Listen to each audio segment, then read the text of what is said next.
the Lord. Thank you, Father, Lord Jesus. Thank you for this morning. Thank you for giving us, Lord, another day, Lord, in the land of the living, Father God.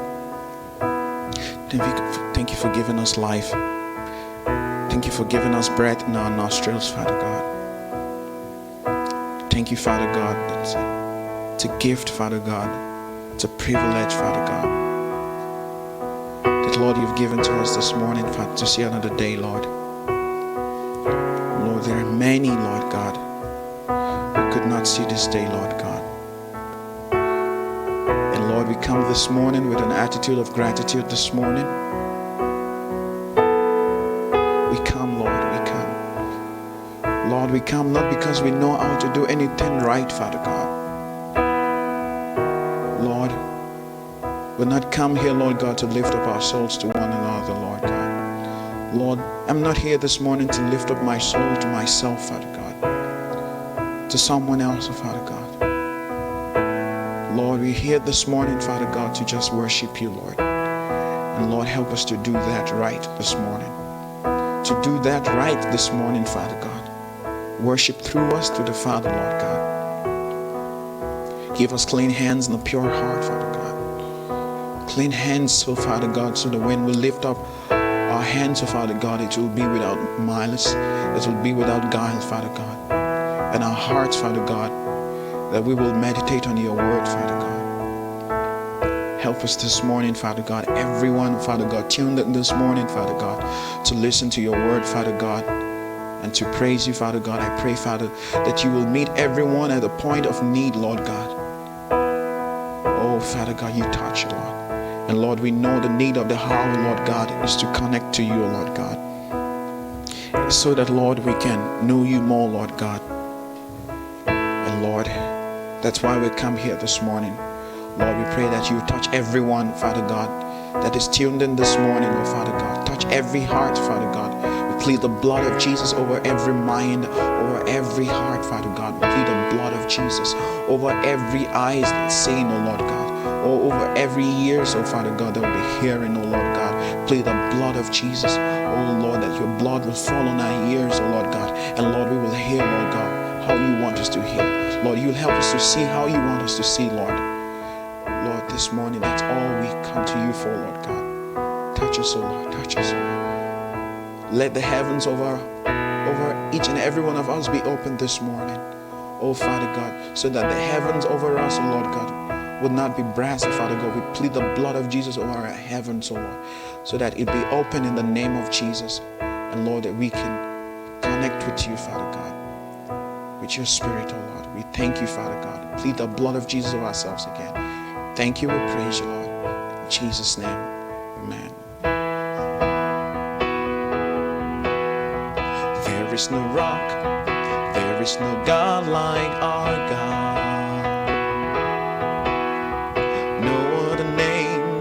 Worthy of all our praise. There is no rock, there is no God like our God. No other name is worthy of all our praise. Rock of salvation that cannot be moved has proven himself to be faithful and true. There is no rock, there is no God like ours. There is no rock, there is no rock like our God. No other name is worthy of all our praise. Oh, there is no rock, there is no rock, there is no God like our God. No other name is worthy of all our praise. Rock of salvation that cannot be moved has proven himself to be faithful and true. There is no rock, there is no God like our Rock of ages. Jesus is the rock, Rock of ages. Jesus is the rock, rock of ages. Jesus is the rock. There is no rock, there is no God like our rock of ages. Jesus is the rock, rock of ages. Jesus is the rock, rock of ages. Jesus is the rock. There is no rock, there is no God like ours. There is no rock, there is no God like ours. Ascribe greatness unto a God the rock. His work is perfect and all his ways are just. A God of faithfulness without injustice. Righteous and upright you are, Lord God. Thank you, Lord. Thank you, Father, that you are that rock, Father God, that we can lean on and that we can trust in, oh Father God. Hallelujah, Lord.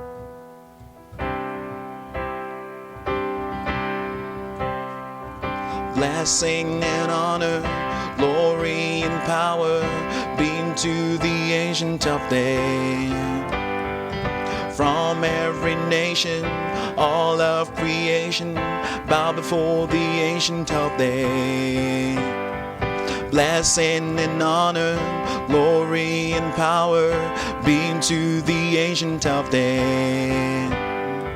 From every nation, all of creation, bow before the Ancient of Days. Every tongue in heaven and earth shall declare your glory. Every knee shall bow at your throne and worship you. Be exalted, O God, and your kingdom shall not pass away, O Ancient of Days. Blessing and honor, glory and power be unto the Ancient of Days. From every nation, all of creation, bow before the Ancient of Days. Blessing and honor, glory and power be unto the Ancient of Days. From every nation, all of creation, bow before the Ancient of Days. Every tongue in heaven and earth shall declare your glory. Every knee shall bow at your throne in worship you. Be exalted, O God, and your kingdom shall not pass away, O Ancient of Days. Your kingdom shall reign over all the earth. Sing to the Ancient of Days, for none can compare to your matchless worth. Sing to the Ancient of Days. Your kingdom shall reign over all the earth. Oh, sing to the Ancient of Days, for none can compare to your matchless worth. Oh, sing to the Ancient of Days. Every tongue in heaven and earth shall declare your glory. Every knee shall bow at your throne in worship you. Be exalted, O God, and your kingdom shall not pass away. Every tongue in heaven and earth shall declare your glory. Every knee shall bow at your throne in worship you. Be exalted, O God, and your kingdom shall not pass away, O Ancient of Days. Oh, every knee shall bow at your throne in worship you. Be exalted, O God, and your kingdom shall not pass away, O Ancient of Days. You're the Ancient of Days that never grows old, Father God. Your Heavenly Father, our everlasting Father. Thank you, Lord. Thank you that you never change, oh Father God. Thank you that you never change, oh Father God. And that's why we are preserved, Father God. The reason why we are not destroyed, oh Father God, is just because you will never change, oh Lord. And that's why we're not consumed, Father God. That's what your word says. Thank you, Lord. Thank you. Thank you. You're the Ancient of Days. You will never change. You remain the same. Your days remain the same, oh Father God. We bless your holy name, oh Lord. We bless you.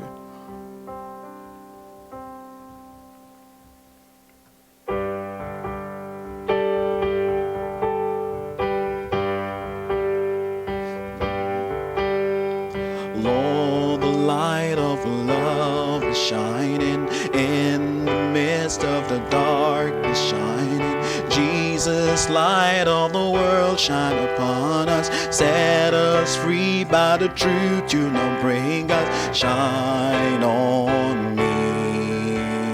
Shine on me. Shine, Jesus, shine. Fill this land with the Father's glory. Blaze, Spirit, blaze. Set our hearts on fire. Flow, river, flow. Flood the nations with grace and mercy. Send forth your word, Lord, and let there be light. Lord, I come to your awesome presence, from the shadows into your radiance. By the blood I may enter your brightness. Search me, try me, consume all my darkness. Shine on me. Shine on me. Shine, Jesus, shine. Fill this land with the Father's glory. Blaze, Spirit, blaze. Set our heart on fire. Flow, river, flow. Flood the nations with grace and mercy. Send forth your word, Lord, and let there be light. As we gaze on your kingly brightness, so our faces display your likeness, ever changing from glory to glory. Mirror my life, tell your story. Shine on me. Shine, shine on me. Shine, Jesus, shine. Fill this land with the Father's glory. Blaze, Spirit, blaze. Set our heart on fire. Flow, river, flow. Flood the nations with grace and mercy. Send forth your word, Lord, and let there be light. Shine, Jesus, shine. Fill this land with the Father's glory. Blaze, Spirit, blaze. Set our hearts on fire. Flow, river, flow. Flood the nations with grace and mercy. Send forth your word, Lord, and let there be light. Let there be light, Lord, this morning in every of our homes, oh Lord, in every of our lives, oh Father God. Let there be light this morning. Your word says the people who sat in darkness have seen a great light, oh Father God. Lord, we pray that every darkness in our hearts be dispelled this morning, oh Father God, so that, Lord, we are changed more into your likeness, so that we are changed more into your glory, oh Father, Lord, in the name of Jesus. Oh, let the light of God shine in our hearts this morning, in every heart, oh Father God. Oh Lord, that we may be more like you, Lord. We may look like you more, Lord, this morning, oh Lord. Dispel every cloud, oh Lord, that is looming over our lives, oh Father God. God. Every dark cloud, oh Father God, of doubt, oh Father God, of fear, Lord God, over our lives, oh Father God, be dispelled in the name of Jesus. In the name of Jesus. Shine, Jesus. Shine. Shine in our lives. Shine in our homes. Shine in our cities, oh Lord. Fill each land with your glory, Father God. Each land, oh Lord God, oh Father, fill them with light, oh Lord God. Hallelujah. Hallelujah, Lord. Hallelujah. Fill us with light, oh Lord God. Oh Lord, because the entrance of your word brings light, oh Lord God. The entrance of your word, it dispels every darkness, oh Lord God. So Father, we pray, let there be light this morning. Even as your word comes, oh Lord, let there be light, oh Lord. Let there be light. Yes, Lord.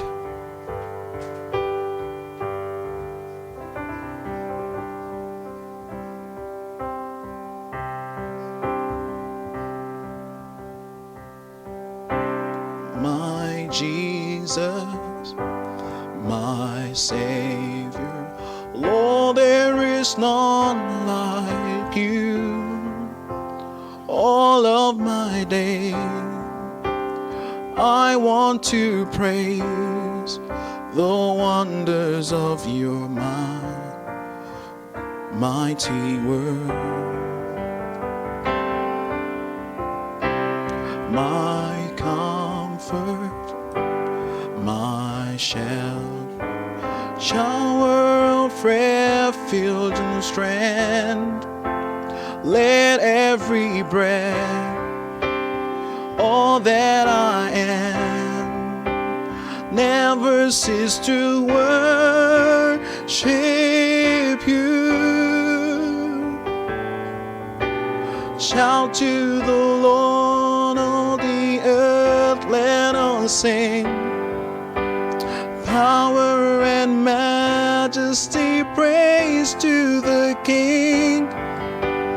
Mountains bow down and the seas will roar at the sound of your name.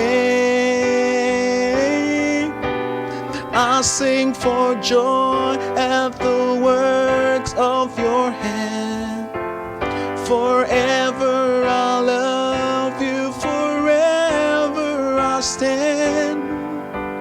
Nothing compares to the promise I have in you.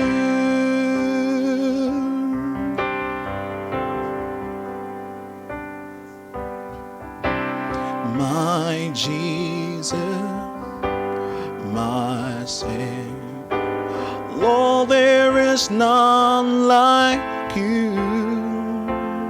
All of my days I want to praise the wonders of your mighty love. My comfort, my shelter, you're the tower of refuge and strength. Let every breath, all that I am, never cease to worship you. Oh, shout to the Lord, all the earth, let us sing. Power and majesty, praise to the King. Mountains bow down and the seas will roar at the sound of your name. I sing for joy at the works of your hand. Forever I'll love you, forever I'll stand. Nothing compares to the promise I have, and nothing compares to the promise I have. Oh Lord, nothing compares to the promise I have in you. Oh, in you, Lord.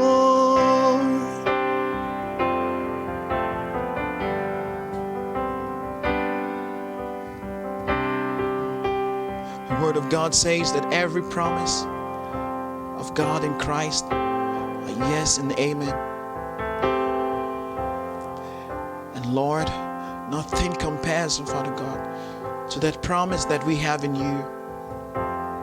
Not even the promises of this world, oh Father God. Not what the devil promises, oh Lord God. Nothing this world promises, oh Lord. Lord, not even what we promise ourselves, oh Father God, compares, Father God, to that promise that we have in Christ Jesus. Hallelujah, Lord. Hallelujah. Seek ye first the kingdom of God and His righteousness, and all these things shall be added unto you. Hallelujah, hallelujah. Hallelujah.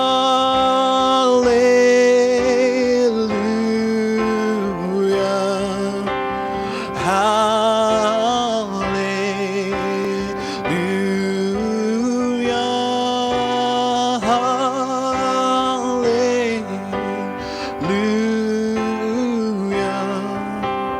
Hallelujah. Hallelujah.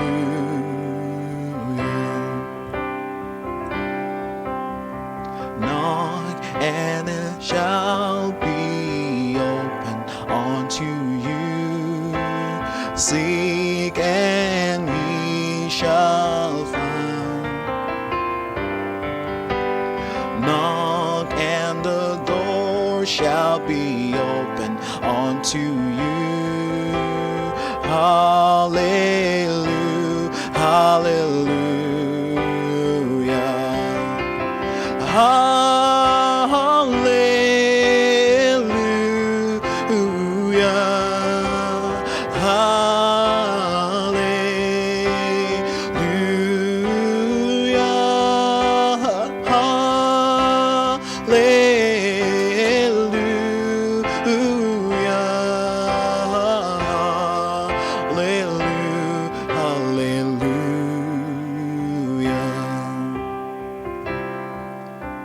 Man shall not live by bread alone, but by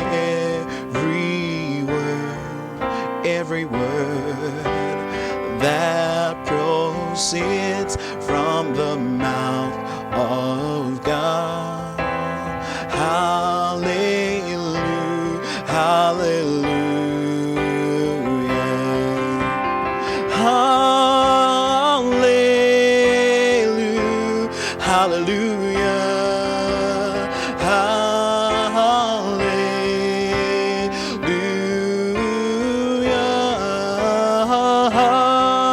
hallelujah,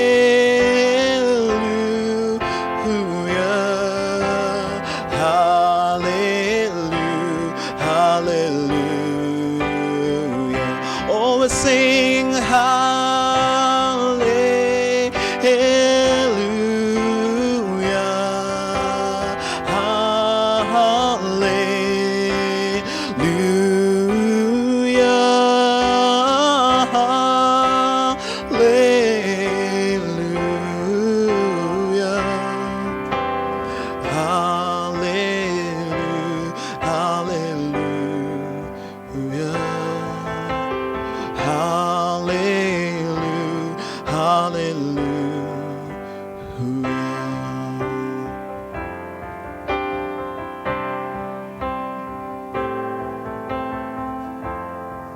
And that's the highest praise we want to give this morning.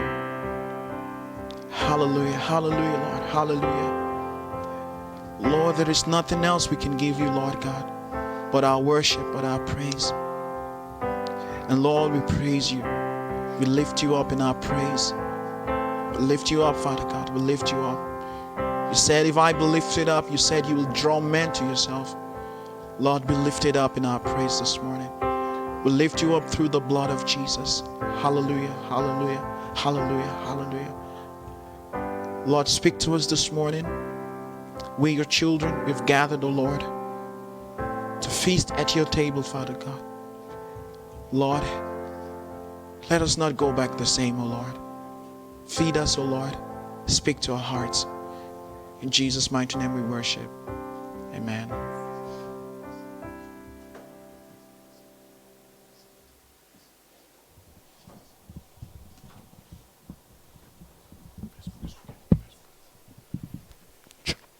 Check.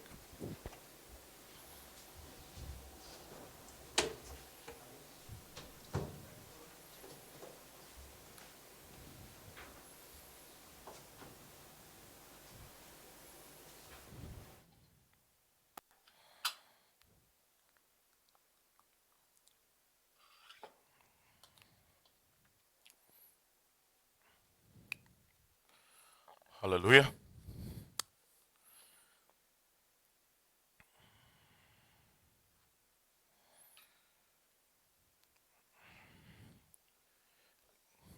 Greetings to you all in the name of our Lord and Savior Jesus Christ. Thank you for joining us. We welcome all of our brothers all around the world who are joining us. May the Lord continue to speak to us even as we prepare ourselves during these days. That the Lord will continue to work His life in us even as we spend time in His presence meditating upon His word. So this morning we will begin with a word of prayer. Let's pray.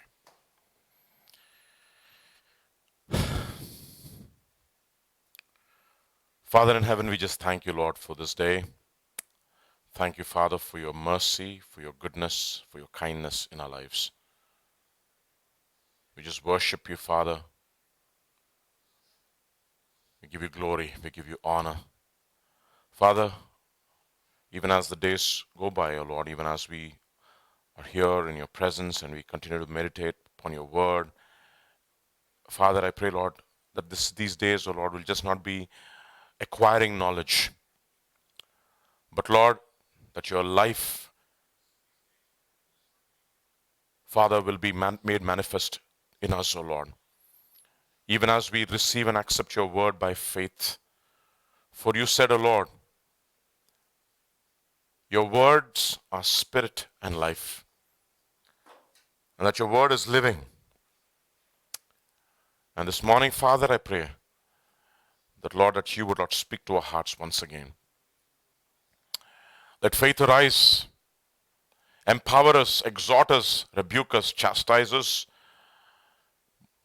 Father, challenge us, equip us, and strengthen us. For there is no other strength we have, Father, apart from feeding on your word. It is your word that makes us strong. Man shall not live by bread alone, but by every living word that comes from the mouth of God. And this morning I pray, Lord, we will, Father, partake of life from your throne. Therefore, speak to our hearts, strengthen us, and let faith arise. Father, fill us with your spirit, even as we, Father, by faith, listen to your word. We thank you, we praise you. For in Jesus' name, amen. So this morning, once again, we go back to the study of God's word. And can you just want me to give you a minute? Okay. All right, let's see. So we're here in the midst of a pandemic, of a plague, on a rampage across the nations and even in our own country. The news gets more and more grim as every day progresses. So much of uncertainty, so many doubts, so many questions, so many false alarms, so much of fear. But we as God's people, God has spoken to us through His word, and He has told us, man, that He has not given us a spirit of fear, but of power and of love and of self-control and of a sound mind. So this morning, We will not fear, but it is only the word of God which strengthens us, empowers us, and emboldens us. Therefore, we will go back to the word of God, because his word says that his word is forever settled in the heavens. He is the same God yesterday, today, and forever. And therefore, this morning, let us continue to be in that attitude. We heard the message last night. Question is, we might have enjoyed it. We might have even understood it. But has it become a part of us? You know, at least we in our church, we heard those parts of that message so many times. We said, oh yeah, that is familiar to me. It's very easy for us to say, oh, that is familiar to me. That is, I understand that. But really, did we really make it a part of us? Has it become a pattern in our own life? Isn't it interesting that David says in 1 Chronicles chapter 14, we don't have to turn there. It says that he admonishes the Levites, saying that, when we brought the ark for the first time, we didn't do it according to the word. We didn't do it according to God's order. It's very interesting, right? There's an order in the kingdom of God. And God is a God of order, not of confusion. There's absolutely no confusion with God. It's very important for us to understand that. Okay, God is a God of order.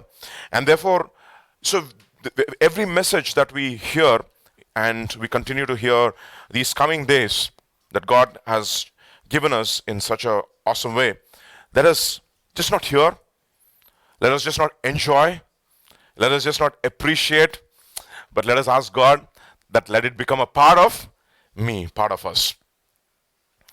And then, of course, we are looking at so many patterns in the Old Testament. So the scripture that I want to look at first this morning is 1 Corinthians chapter 10, verse 11 and 12. 1 Corinthians chapter 10, verses 11 and 12. Very familiar. We know it very well. Now, all these things happen to them as examples. And of course, this particular passage in 1 Corinthians chapter 10 is talking about the children of Israel in the wilderness. Is talking about their wilderness journeys, and Paul is summarizing the wilderness journeys in a spiritual order. Of course, we're not going to go into that order today, but there is a spiritual order. Now, all these things happened to them as examples, and they were written for our admonition, upon whom the ends of the ages have come. Now, it's very interesting that the children of Israel escaped the plagues in Egypt. At least after the third plague, we know that after the plague of the frogs, from the plague of lice until the plague of the firstborn, you see that God makes a distinction between Israel and Egypt, and Israel, the children of Israel, enjoy a particular protection. They are saved from the plagues of Egypt. But the ironic thing is, they're saved by God from the plagues of Egypt, and then he brings them to Mara, and he says, if you follow my precepts, none of the plagues that have caused the Egyptians to be plagued with, I will cause them to come on you. And for I am the God who heals you. That's what he tells them. But ironically, you'll see that every time they rebel in the wilderness, God sends a plague and destroys them. Okay, so it's remarkable that God, who saved them from plagues in the land of Egypt, brings them into the wilderness and destroys them again with plagues. Because we're putting all this in context because, this is the time that we have to do a study on plagues, maybe, I don't know, plagues in the Bible. Okay, so therefore it says, 1 Corinthians chapter 10, verse 11 and 12, it says, now all these things have happened to them as examples and as written for our admonition. And Jude also, you don't have to turn there, Jude also will say, God having saved his people from Egypt, destroyed them in the wilderness. Remarkable. The same God, yesterday and today and forever. Okay, God has saved us from sin. God has to save us from himself too. Okay. It's very important for us to understand that we don't take any of these things lightly. And then therefore he says, they have been written for our example and is written for our admonition. You know what the word admonition actually means? Cautionary warning. Okay. Aage trouble hai. If you don't follow this trajectory, there is trouble ahead of you. Be very careful. Okay, cautionary warning, cautionary, admonition, that's what it means, exhortation or admonition. It's essentially meaning a cautionary. It's what we call as a warning, a stern warning. And it is written for our admonition, upon whom the ends of the ages has come. And therefore, verse 12 will say, therefore, let him who thinks he stands take heed lest he fall. So we are all vulnerable. See, whenever you read these passages in the Bible, we should not think that, we are exempt from it. Given a new truth, your responsibility is only increasing day by day. Okay. He who knew the master's will and he did not do it, he was beaten by more stripes. Okay, and he who did not know was beaten by few stripes. So it's better and safer to know very less. And I mean, it's more dangerous to know a lot and not do it, right? So the responsibility keeps on increasing, and therefore we understood there is one attitude that we should always continue to remain in, is what we call as the attitude of humility. We understood that yesterday, and therefore and God gives what? Grace to the humble, but he resists the proud. He's against the proud. Okay, but he gives grace to the humble. So this morning, let's turn to another verse, Titus chapter 2, verses 11 and 12. And if you have the NIV, it'll be great, okay? For Titus chapter 2, verse 11 and 12, and I like to read it from the NIV. Verse 11 says, for the grace of God has appeared that offers salvation to all people. Okay, verses 11 and 12 in NIV. Okay, it teaches us to say what? No. What does the grace of God do? It teaches us. The question is, one of the things that we know, that we have understood the grace of God and we have appropriated the grace of God, is what we call as we have a teachable spirit. Okay, we are teachable, we are malleable. We can be molded. Our thoughts and our imaginations can be aligned, can be molded. That's a very, very important thing that we need to do. We have a sensitivity towards spiritual things. Okay. For the grace of God has appeared that offers salvation to all people. It teaches us to say no. Okay. What does the grace of God make us do? It teaches us to say no to ungodliness and worldly passions. First, it teaches us to say no to certain things and to live self-controlled, upright, and godly lives in this present age. And then, in verse 13, while we wait for the blessed hope, the appearing of the glory of our great God and Savior Jesus Christ. So, while we are waiting, what is the grace of God doing? It is teaching us to say no to ungodliness and worldly passions, and is also teaching us to live self-controlled, upright, and godly lives. That is what the grace of God is doing. It's making, hopefully if you are teachable, it teaches us to say no. And for example, for us to say no, we need to know what is ungodly and what is worldly. Okay, and another thing, yesterday we looked at this also, Hebrews chapter 12, verses 28 and 29. And if you have the normal NKJV, okay, look at what it says. Therefore, since we are receiving a kingdom which cannot be shaken, let us have grace. Actually, and I will use the word, let us be thankful, but I'm not going to go there. Let us have grace, okay, by which we may serve God. How? Acceptably. First thing, you need to serve God acceptably. It's just not important to serve God. Oh, I'm just serving God. That's exactly what David thought. I'm serving God, I'm worshiping God. Serving God and worshiping God, we know that they're used interchangeably in the Bible, at least in the Old Covenant. Come from the same Hebrew word, abad. Okay, so serving God is not important. Serving God acceptably is important. That means according to the pattern that He has shown, we have to serve Him. That is acceptable. That is the reason why you don't have to turn there. Romans chapter 12, he says, that which is, be transformed by the renewing of your mind. Don't be conformed to the pattern. There's a pattern in the world that is a Philistine pattern. We looked at that last time. Is to bring the cart bring the tabernacle on a cart. That is not God's order. God's order. The world might do it. Just because people in the world have done it, it doesn't mean that we should appropriate that. There is a particular order that God's children see. Why did God already punished the Philistines, right? Remember, God punished the Philistines because of placing their temple, placing the ark in their temple.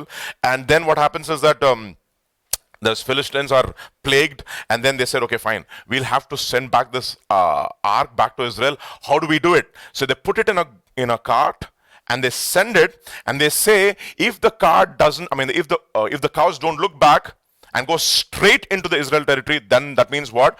God has done it. That God of Israel is angry with us, and if he's going straight, that means he has forgiven us. All right. So what happens? It goes straight to Israel territory. But you know what? How the ark has to be carried is not given to the Philistines. You understand? How the ark has been carried has been given to the church, to Israel. So God does not punish them for taking the ark the way they actually took it. He doesn't say, you know what? It is written in the law. They don't know the law. But when the Israelites do it, he kills close to 70,000. 50,000. 50,000 men are dead because they were supposed to know. And you do not know it. And God says, sorry, you are my people. I'm going to be more severe on you. So that is the reason why God is severe with his people. Don't ever think that God is, the more you know about God, the more tough he will judge us. Therefore, let us serve God acceptably. Second, he says, with reverence or with modesty. You know, that it's very important for us to be. In other words, like Pastor says, that when we serve God, we do not. What modesty means, you know what modesty means? Don't attract attention to yourself. How do we serve God? Acceptably first. That means according to the pattern that he has shown. And then secondly, we serve God with modesty means we don't attract what. See how much I'm doing for the Lord. No. Modesty. And nobody even knew. Like for example, Jesus used to come. He used to heal the people. And he would just disappear. Nobody would know. Who healed you? I don't know. Okay. He comes to the pool at Bethesda, he heals. This is the reason why it says, there was no beauty in him that we should desire him, it says in Isaiah chapter 53. Very, very unassuming guy. Very difficult to find people, even in Christendom, who, yes, they may be serving God acceptably, but do they serve with modesty? 1 Timothy chapter 2 verse 9, it talks about if you have the KJV, it's very interesting. Okay, in KJV is fine. Okay, in like manner also the women adorn themselves with modest apparel. That's what the word for reverence means actually. Modesty. Don't attract attention to yourself. Like Pastor was saying, no? Don't attract, don't distract, give God only the complete attention. It's very important for us to understand. Therefore, acceptably. Okay, so there's a pattern that God has given us. Second, with modesty. Okay, don't attract attention to yourself. Don't say, I'm doing it. No glory. Jesus refused to take glory. John's Gospel, chapter 7, verse 11 and 12. You know it. It's looked at so many times. Sorry, just give me a minute. Just a second, please. I'll tell you the exact verse.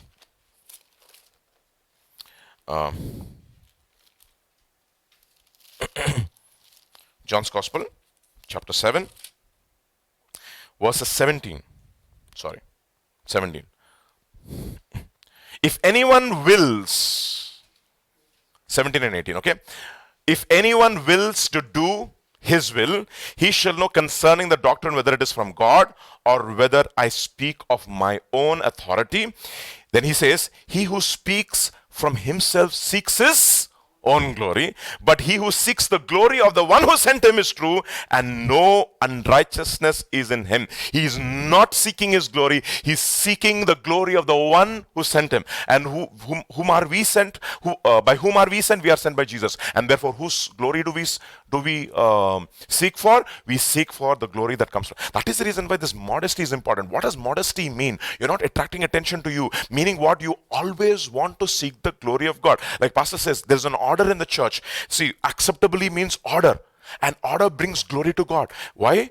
For a man to prophesy and preach in the church, he should have his head uncovered, because his head is who? Christ.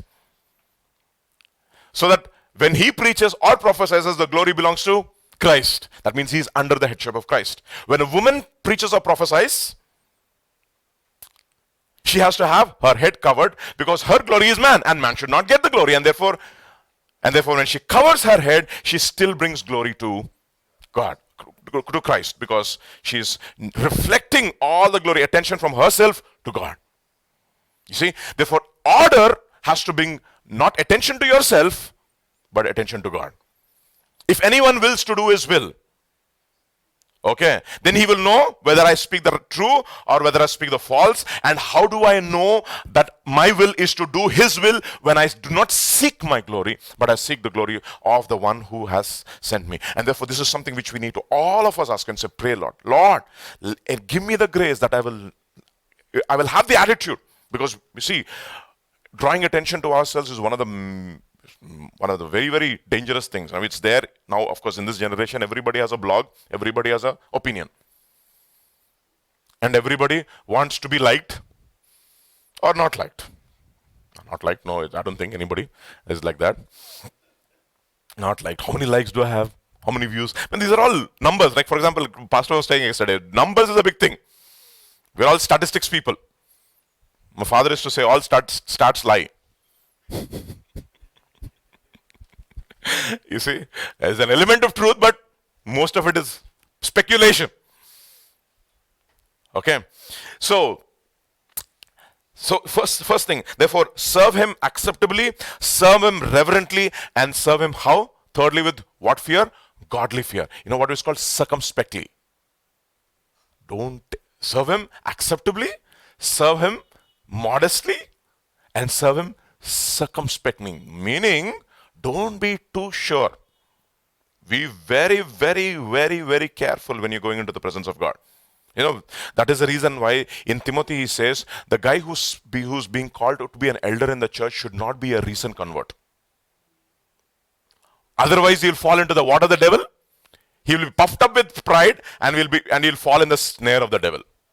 Because you know why? Because he thinks he knows everything. There's no circumspection in his life. Circumspection means very clear. I mean, there is always an element of don't be too sure.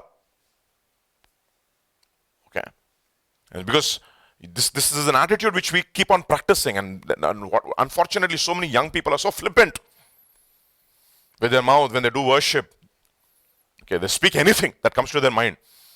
Be very careful. Very, very careful. So 3 things: acceptably, reverently, and circumspectly. Why? Verse 29, for our God is a consuming fire. So in order to serve God acceptably, reverently or modestly, and circumspectly, what should we have? We should have what? Grace. Okay, we should have an attitude of humility. We should have grace. That is the reason why God gives grace to the humble, but he resists the proud. Understand that, everybody? So this morning, you know, we're understanding ways as to how we have grace so that we can serve God acceptably, reverently, circumspectly. Okay. Let's turn to this morning for our meditation to Numbers chapter 25. Numbers chapter 25. Let's read from verse 1 onwards, okay? The entire chapter today.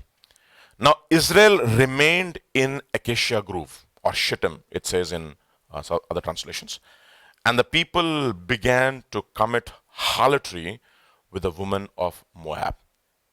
Let me put this into perspective, okay? Israel very recently happened, 2 things happened with the children of Israel. First thing that happened was they fought a war with Bashan, king of Heshbon. Sihon, king of Heshbon. Sihon, king of Heshbon, and Og, king of Bashan. Okay? Sihon, king of Heshbon, and Og, king of Bashan, they They fought with him. They asked, God to give them victory, and God gave them a tremendous victory. They tasted victory.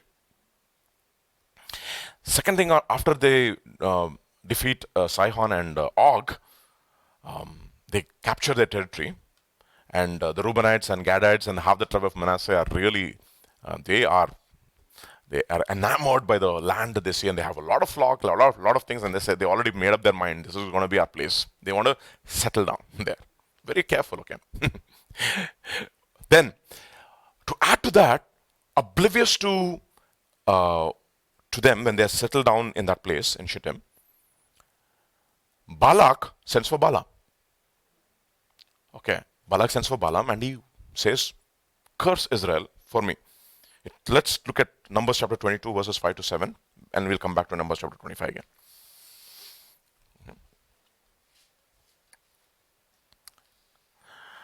Then he sent messengers to Balaam, the son of Beor, at Pethor, which is near the river in the land of the sons of his people, to call him, saying, look, a people has come from Egypt. See, they cover the face of the earth and are settling next to me. Okay. Therefore, please come at once, curse the people for me, for they are too mighty for me. Perhaps I shall be able to defeat them and drive them out. So the whole idea is, I know that this war is not physical.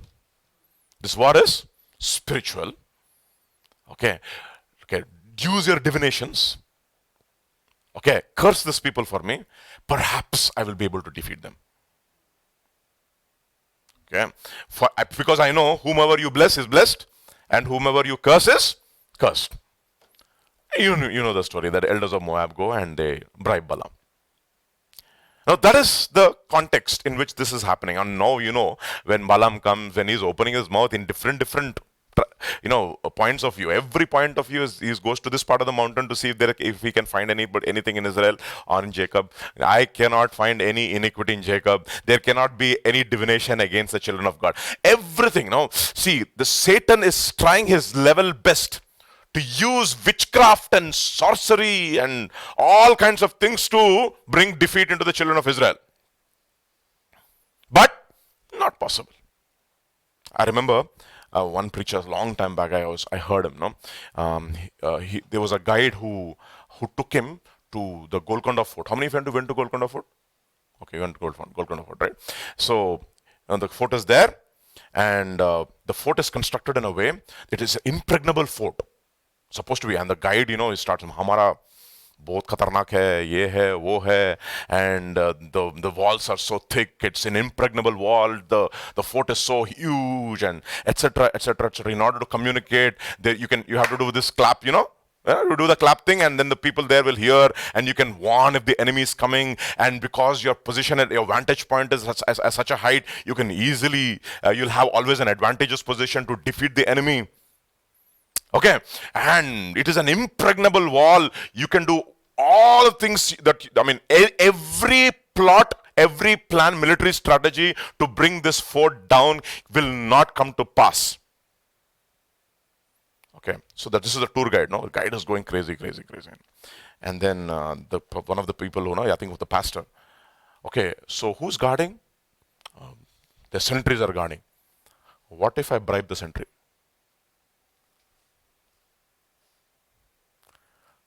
What happens if you bribe the sentry? They'll come in. You remember the Trojan horse? Troy is impregnable. So what do they do? They use deception. And what happens? They bring the Trojan war and they break the defenses from inside, and then the curse of God comes. You see, the plague comes. So the enemy is trying his level best to do it, but you know what he says? The one strategy I can always try with God's people is what? Deception. Deceive, bribe. So Israel, go back to Numbers chapter 25.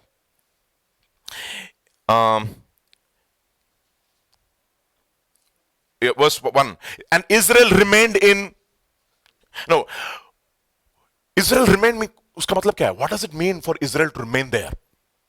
Numbers chapter 9 verse 16 and 17. Numbers chapter 9 verses 16 and 17. Okay. So it was always the cloud covered it by day and the appearance of fire by night. That is the tabernacle. Whenever the cloud was taken up from above the tabernacle, after that the children of Israel would journey. And in the place where the tabernacle settled, there the children of Israel would pitch their tents. So whenever the cloud was removed, they would move, and whenever the cloud remained, they would stay. Now here they remain का मतलब क्या है? Cloud state. God has allowed them to be here.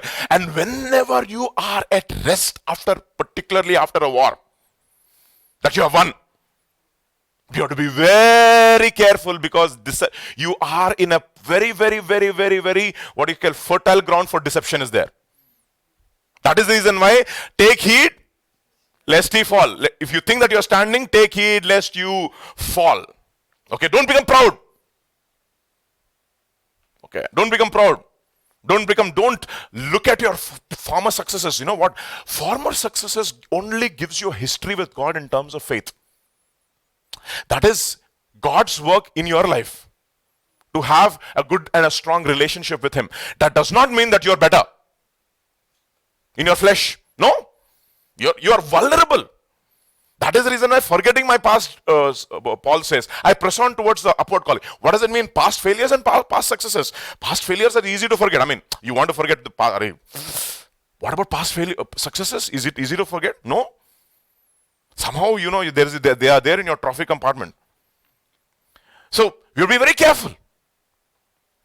So, God is allowing, so that means the presence of God is there. That means God is saying, okay, fine, let me see.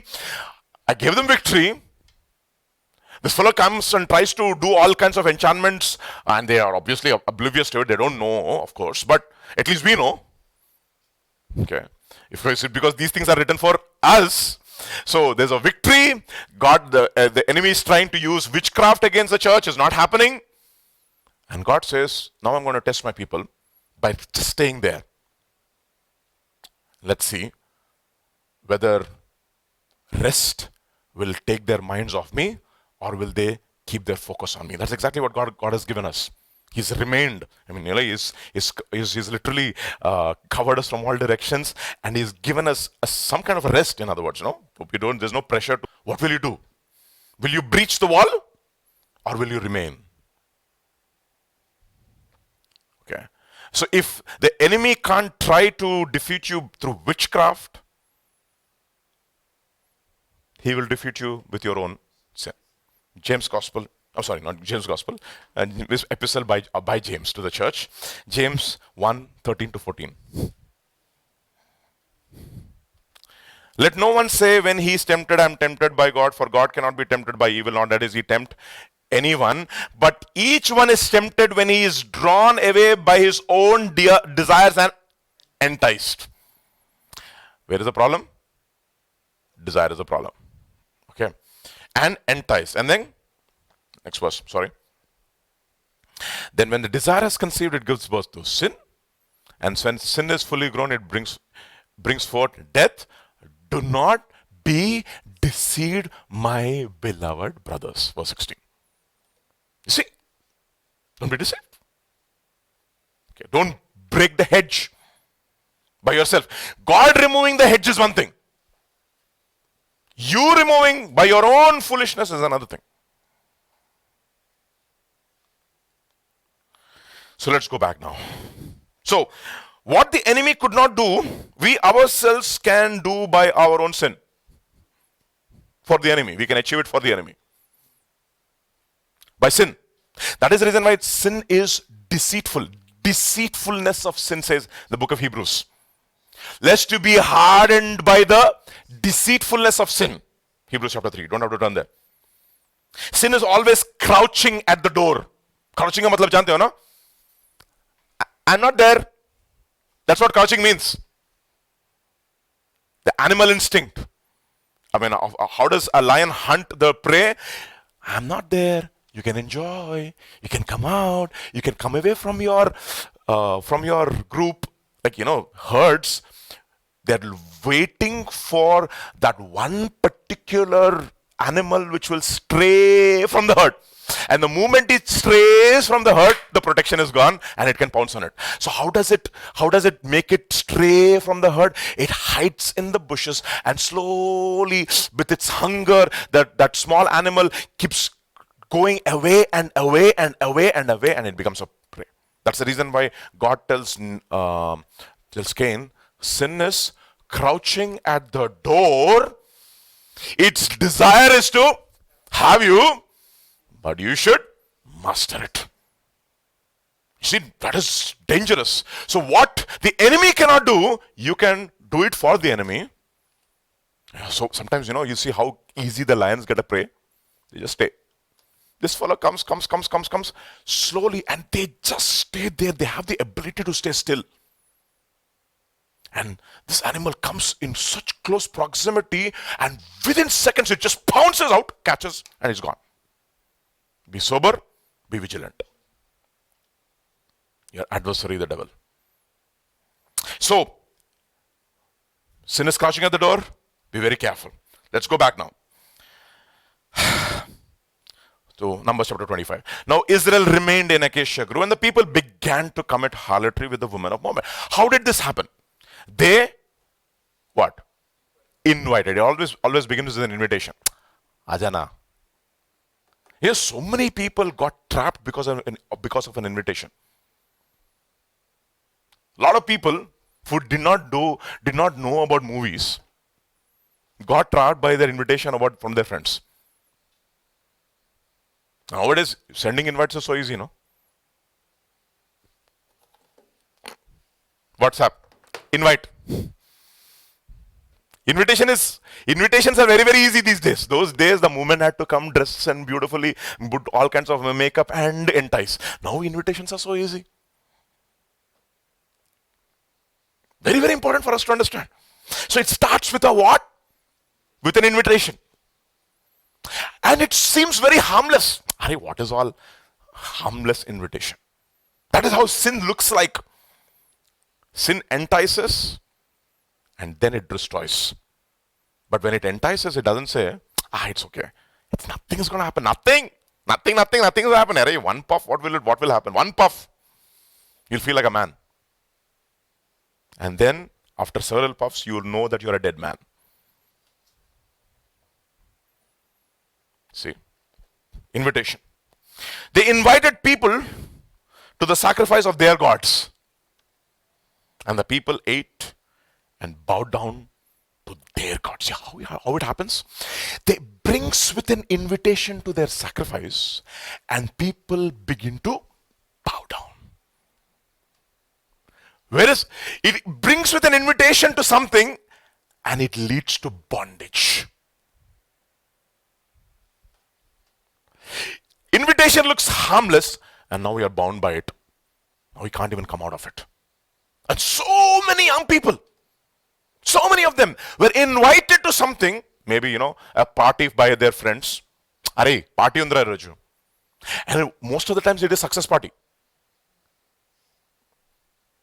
Okay, you should see success parties.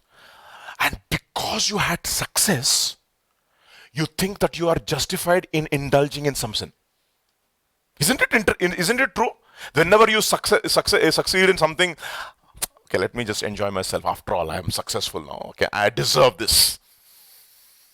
That is how we have to be. That is when you have to be very, very, very careful, because your success has somehow justified your enticement into sin. Be very careful. I deserve it. It starts with an invitation and it ends up you bowing down to their idols, to their gods.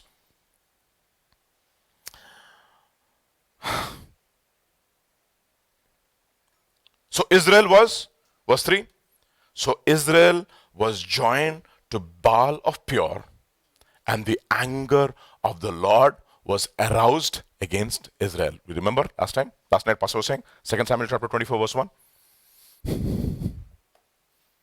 If you put these two together, 24 verse 1, and the anger of the Lord was aroused against Israel, and he moved David against them. To say. Now what has happened? The anger of the Lord was aroused against Israel because they succumbed to an invitation and now they have bowed down to their gods. That is the reason why Paul tells in 1 Corinthians, the same chapter 10, verse 18 onwards. Look at what it says. How it starts off. Observe Israel after the flesh. Oh, he is alluding to this incident in the history of Israel. Observe Israel after the flesh. Are not those who eat of the sacrifices partakers of the altar? And then the next verse. What am I saying then? That an idol is anything? Or what is offered to idols is anything? Rather, that the things which the Gentiles sacrifice, they sacrifice to demons and not to God. And I do not want you to have fellowship with demons. Exactly what we looked at yesterday also in the morning. We said, what agreement has a temple of God with idols? And the next verse. You cannot drink the cup of the Lord and the cup of the demons. You cannot take the partake of the Lord's table and the table of the demons. And look at the next verse. Or do we provoke the Lord to jealousy? Are we stronger than He? Stop there. Stronger than He? Are we trying to arouse the Lord's jealousy? You think God is winking at it? Friendship with the world, that's the reason why James chapter 4, you don't have to do that. Friendship with the world is what? Enmity with God. That is invitation. Friendship, it's only a friendship. But you don't understand that friendship with the world is enmity against God. You cannot have anything to do with the world. We just go into the world, but we are not of the world. We go into the world so that we can bring people out of the world so that they can become a part of us.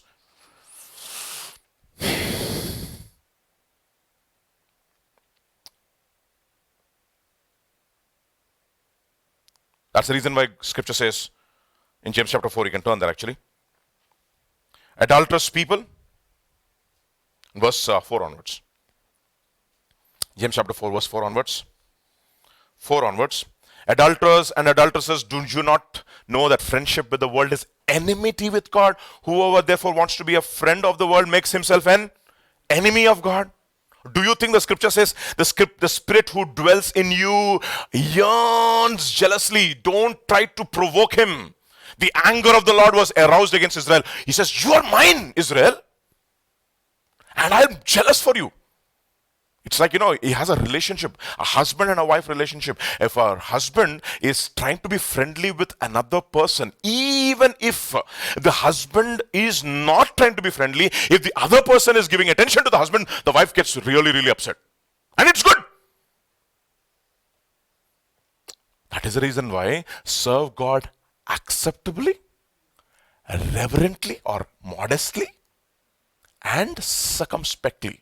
Modesty means when you try to attract attention to yourself, be careful. That may not be your intention, but be careful. That is what circumspect means. That you will never allow any other thing, even by mistake, to come in between your relationship with God and you. In your relationship with God and you. Just like the husband or a wife, guard that relationship. Very sensitive about it. Who is that person? Why are you getting all these WhatsApp messages from that person? She's just my sister. Really? Be careful. That is how things start. Sister in the Lord started. I know youth meetings, no? She's my sister. Be very careful.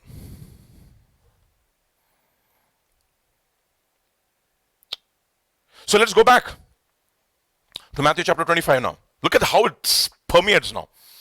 The anger of the Lord was aroused. Now, they should have stopped there. No, look at what it says. Next verse 6 onwards. Sorry. Verse 4 onwards. 4 onwards, 24. Then the Lord said to Moses, take the leader of the children of Israel and hang the offenders before the Lord out in the sun, that the fierce anger of the Lord may turn away. You see, God, you don't play with sin. God is really, really serious about sin. Serious about sin. That is the reason why it says in 1 Thessalonians chapter 5 verse 22. Look at what it says. 1 Thessalonians chapter 5 verse 22. I said circumspectly, right? Look at what it says. A very, very powerful verse. Small verse, but powerful verse. Abstain from every appearance, it says in other translations, appearance of evil. It could be, see, that is the reason why the lips of an adulteress are like honeycomb, it says. But it is like wormwood, sharper than a two-edged sword. Wormwood, you know what wormwood is, right? Sharper, but it's like honey. It looks like honey, but it is evil. I remember David Wilkerson, sometime back in one of his sermons, he says, you look at that girl there, you think that she's very beautiful and she's so attractive and she also appears godly. But don't you know that behind that lovely, beautiful, handsome face is hiding the sinister face of the devil?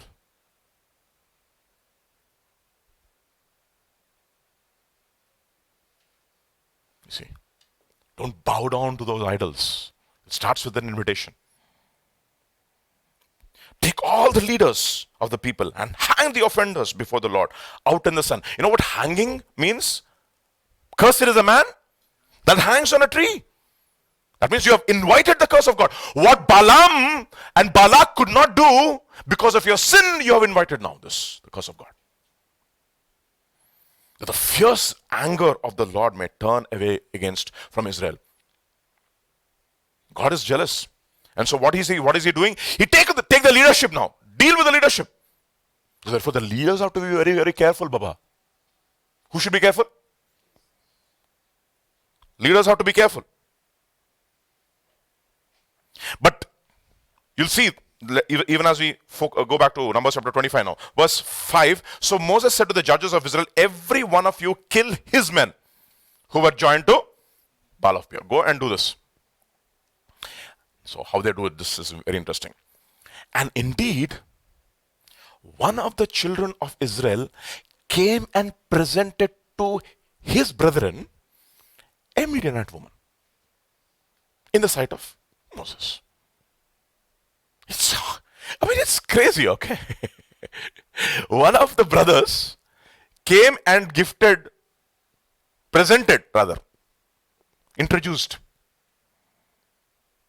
introduced this lady to one of his brothers. It's amazing.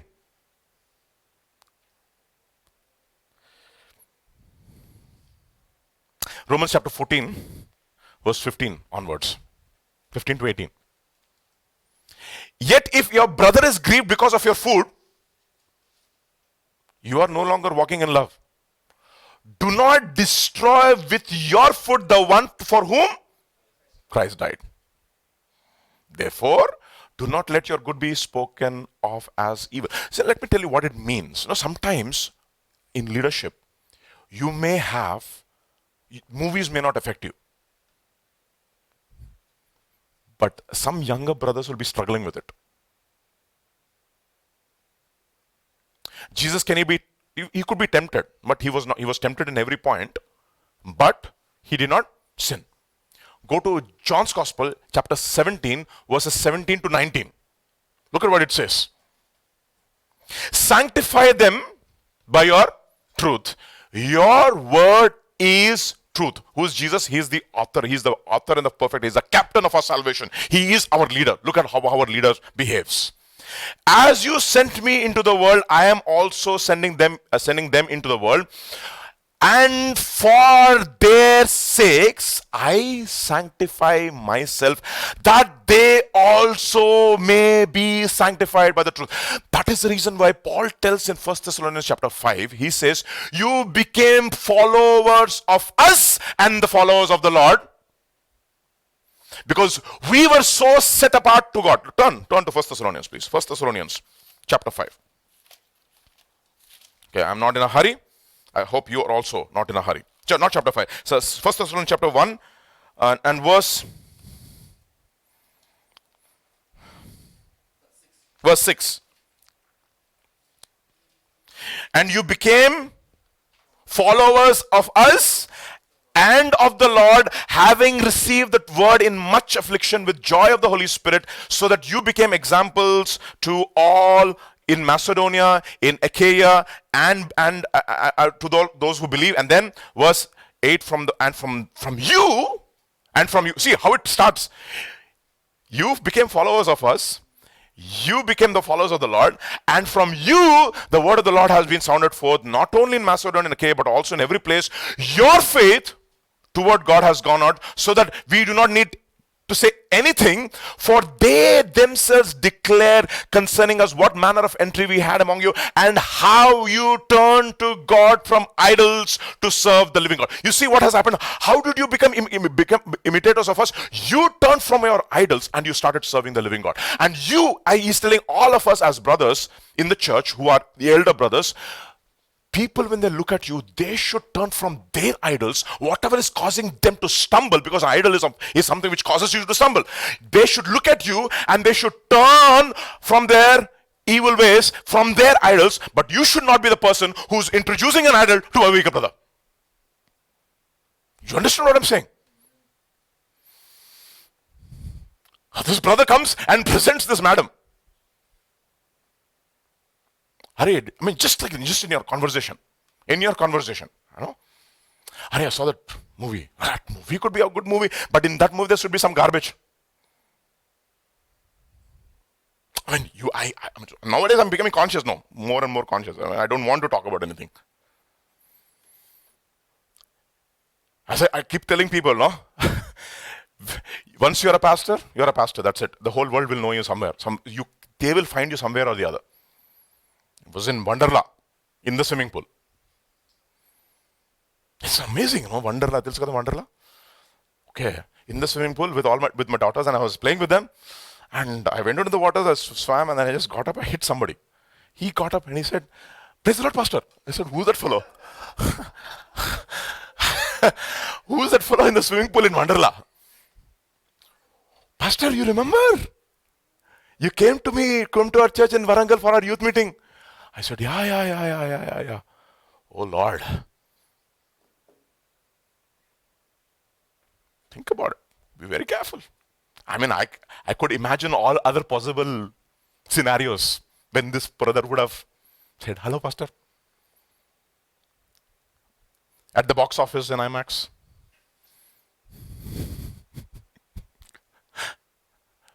Okay. "Hi, Pastor." "Which movie?" Just imagine what happened. You even unknowingly, maybe that movie is only for your relaxation. That movie may not affect you, but like Jesus sanctified. You know what? Jesus said no to so many things for the sake of his disciples. He set himself apart for his disciples because he was strong, they were weak, but he would not give even a small occasion in his life for them to stumble. And yet, sinners would flock around him. And yet, he would be the most holy man. What an amazing combination. Matthew chapter 18, verse 5 to 9. "Whoever receives one little child like this in my name receives me." But look at that next verse. "But whoever causes one of these little one who believes in me to sin, it would be better for him if a millstone would be hung around his neck and he drowned in the depth of the sea. Woe to the world because of offenses." Woe to the world because of offenses. For offenses must come. It's not that offenses stumbling. It's not that temptations will not come. But you should not be the reason for the temptation to come.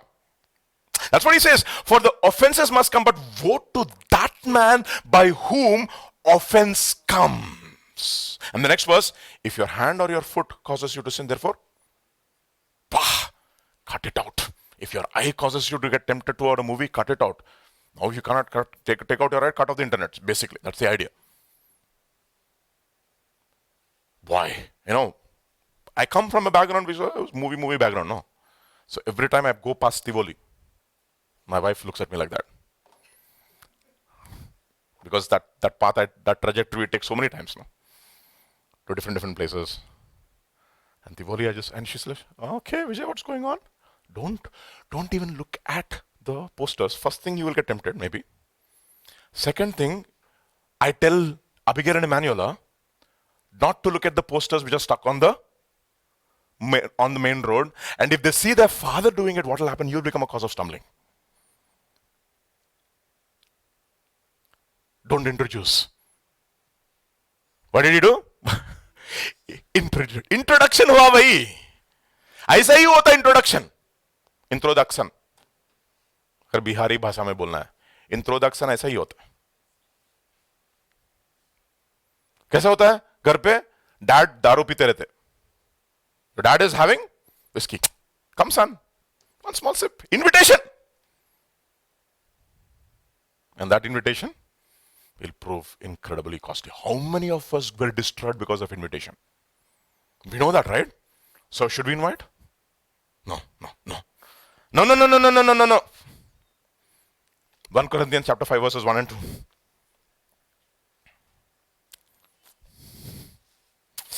What does it say? It is actually reported that there is sexual immorality among you, and such sexual immorality as is not even named among the Gentiles, that a man has his father's wife. But you are what? Proud!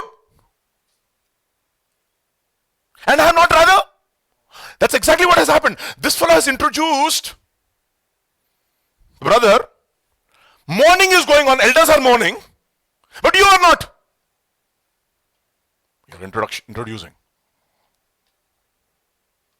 And have not rather mourned that he who has done this deed might be taken away from you. What a tremendous responsibility for we as a church, so that when we have a next generation coming up, they see two things. They see the seriousness in us as far as ministry is concerned. They also see the joy in us. They should not say, "Arey, ministry following Jesus is such a boring thing. Look at our brother Vijay, always like this." Why? He's serving God.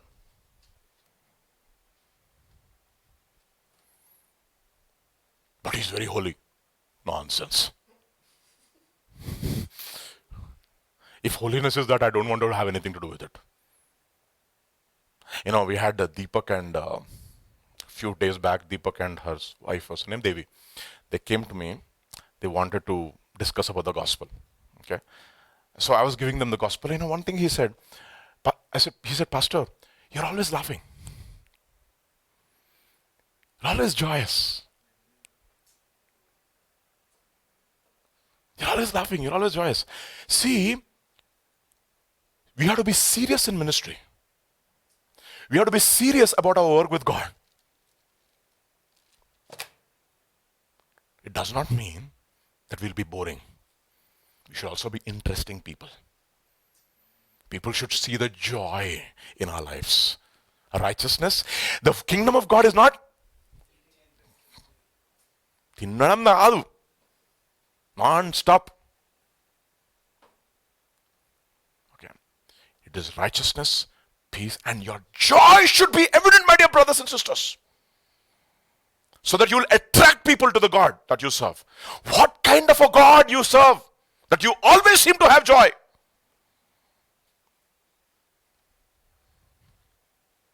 And what happened? You're puffed up and have not rather mourned that he who has done this deed might be taken away from among you. Don't you know that little leaven leavens the whole lump? He goes on to say. Hand this fellow over to Satan, he says. That his flesh may be destroyed, but his spirit may be saved.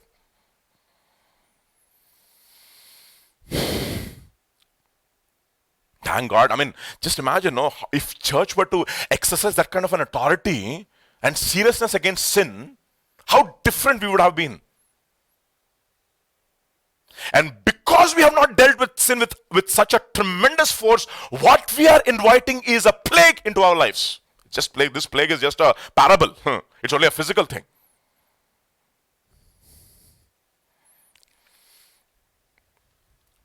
Let's go back to Numbers chapter 25. Verse 6, and one of the children of Israel came and presented to his brother a Midianite woman in the sight of Moses.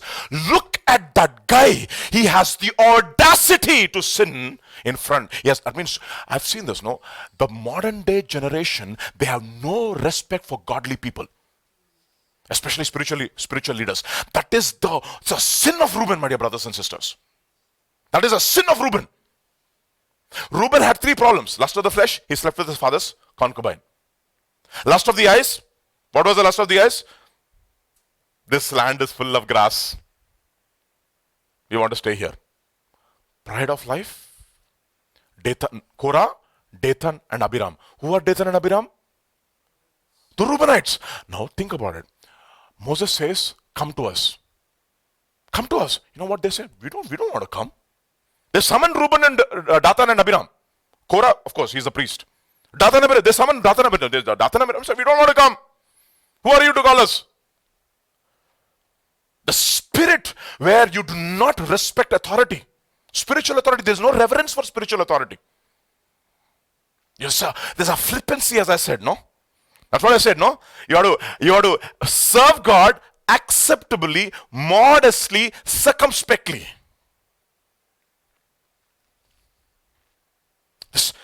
In the sight of the congregation, a blatancy of sin. And the problem is, we have Moses. Moses is like, he doesn't know what to do.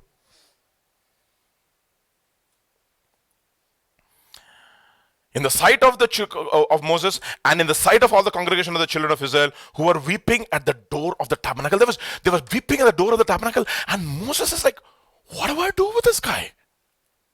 What do I do with this guy? But then, thank God for Phinehas. You know what the word Phinehas means? Mouth of brass.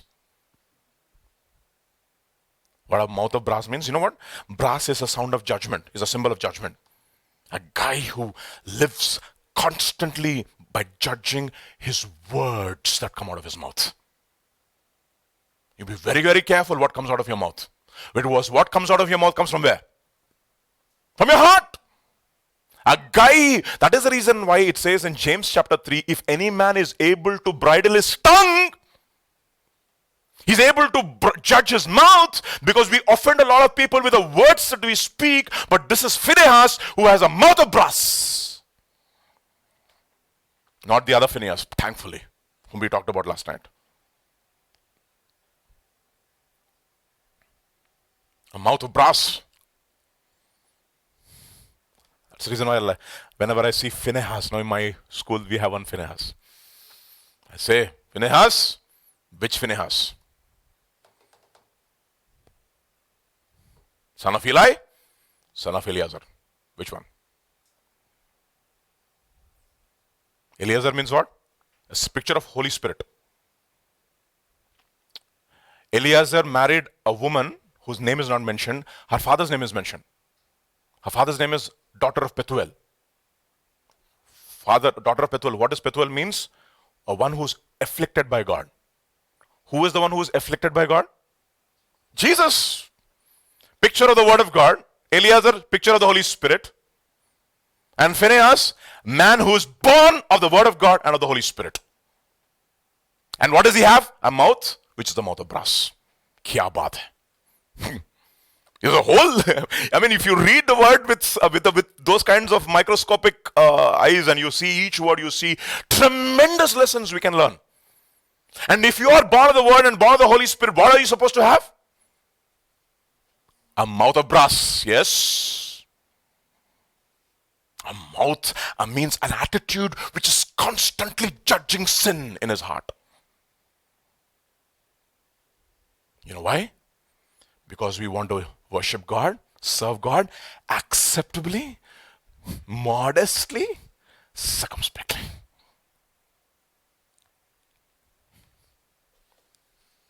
So what does he do? Then Phinehas, the son of Eleazar, the son of Aaron the priest, what did he do? He saw it. First thing he sees it. You know, whenever I read the word saw, see, it's very important how do we see things. You see, we need to have biblical vision. It says, Paul, when he was waiting in Athens for his disciples to come, remember? He saw that the city was wholly given to idolatry and his spirit was stirred.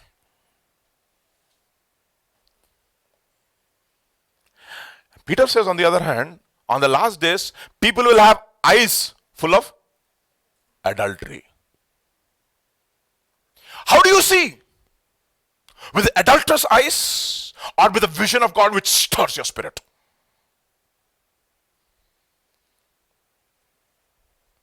It's very important for us to understand. He saw. And after he saw what does it say?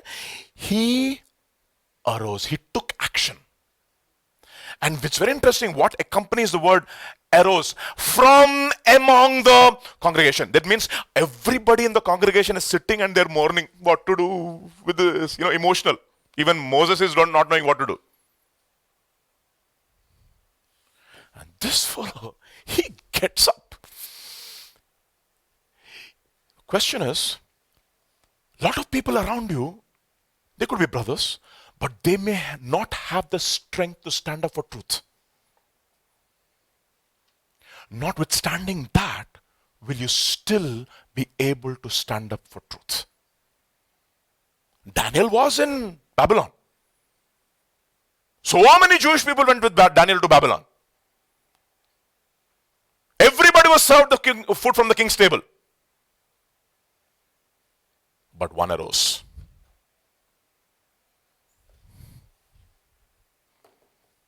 From among the congregation. You see, that's remarkable, You see, that is what God is saying. I look for one man so that I can stay this plague. From among the compromised church. Or a church which is now powerless. A leader may not be compromised, he doesn't know what to do now. Or maybe he wants to do something, but maybe this was Phinehas' time. I remember, it's a story, okay? This is, it's not a story, it's possibly a true example because I heard it from another man of God. There was this man of God in Hyderabad, I think. Very, very, very well known man of God. He was given this gift of deliverance. This guy, wherever he goes, and he starts praying, demons will start manifesting, and his presence would be sufficient for demonic demons to just run away from the place. He had that gift. Lay hands, deliverance would take place. So it was very famous. Okay. And then one day, one of his congregation member brought another brother who was really struggling with demonic oppression. So he said, Aigaru, please pray for this guy. My friend, he's really struggling with this demonic oppression. Can you just pray for him and, deliver him? Do something. He says, I don't deliver, God delivers. But he knew that, he had the gift of deliverance. So he was thinking, just by looking at him, maybe the demon will start manifesting. But it didn't manifest. So he's okay, fine. He says, let's lay hands on this brother and let us pray. He lays hands on his brother and he's praying and praying and praying and praying. Nothing is happening. And then he says, oh my goodness, nothing is happening. Maybe this is a very tough and difficult demon. Then you know what happens? He says, he calls all the members of his congregation and says, hold your hands. Let's just lay hands on this brother. You all hold your hands and pray for me so that, God will deliver this brother. So everybody's holding hands. Everybody's watching pastor. They all know that pastor has got the gift of deliverance and he's laying his hands on this guy and he's praying and praying and praying and praying and nothing is happening. That guy is just the same. The pastor is so frustrated. He actually gets so frustrated. He says, Lord, what is going on? I'm being embarrassed before my congregation. And he goes back home and he fasts and prays, Lord, what did I do? Is there sin in my life? I don't know, to the best of my knowledge, I have not sinned against you. Lord, what is it? What is it? Fasting and fasting and fasting and fasting. At the end of the fast, God tells him, there is a small boy in your church whom I have also gifted with the gift of deliverance. Call him and pray for him. And this deliverance will take place. And the pastor is he's shocked first and then he's happy. Sometimes we might be in the congregation and not, it's faithful. Elders, God may not choose the elder to bring deliverance, but God is possibly waiting for one guy. Here in this case, Moses didn't move. From among the congregation, one guy got up. And he did something. What did he do? He took the what in his hand? Javelin. This is what we call as ruthless action towards sin. You don't pamper it. You know, I like this next generation. Okay, this is the second generation. This is Phinehas is going to be now the priest. Eleazar will be the priest in the book of Joshua and also Judges. Joshua, he will be, Eleazar will be the priest. And the end of Judges, you know who will be the priest? Phinehas will be the priest. Okay, the next generation. He's what we call as a desert baby. Born in the desert. Okay. Possibly not born in the desert, but he was below the age of 20. Not judged in the desert for sure. Okay, he's part of Eleazar's generation, and Eleazar's next generation. So maybe he was born in the desert. We don't know. Where is Phinehas mentioned? I think it's mentioned in Numbers only. Phinehas' birth is mentioned in Numbers. I don't know. Maybe it's Numbers chapter 6. We don't know. I don't want to go into the details of that. Okay, so if he's born in the desert, it's fantastic. Okay. So or Exodus. I don't know. You can maybe edit it later on. But this is this is a desert baby. Okay. This is a desert baby, and he is absolutely ruthless about sin. So what is he going to do? He's not going to be like Moses. Oh, you, Father, please forgive my sister for rebelling. I don't know. I mean, forgive. No. This guy is going to take action, but he's going to take action in a fantastic way. What is he going to do? He's going to take a spear or a javelin in his hand. And what does he do? He goes after the man of Israel into his tent. He thrusts the spear through the man of Israel and through the woman. And what happens immediately? The plague stops. Kya baat hai? Maybe this is something which we all have to do. Take the javelin, whatever the javelin is. Of course, our weapons are not carnal in the New Testament, but mighty in God to the pulling down of strongholds. So what should we do? We should kill the sin and the reason for the sin. What did I say? Like Pastor was saying, lying could be a sin, but fear could be the reason. Stealing could be a sin, but covetousness could be the reason. Or covetousness could be the sin, fear could be the reason. What is fear? Oh, if I don't hoard up, what will happen to me in the future? Deal with both lie and the reason for the lie.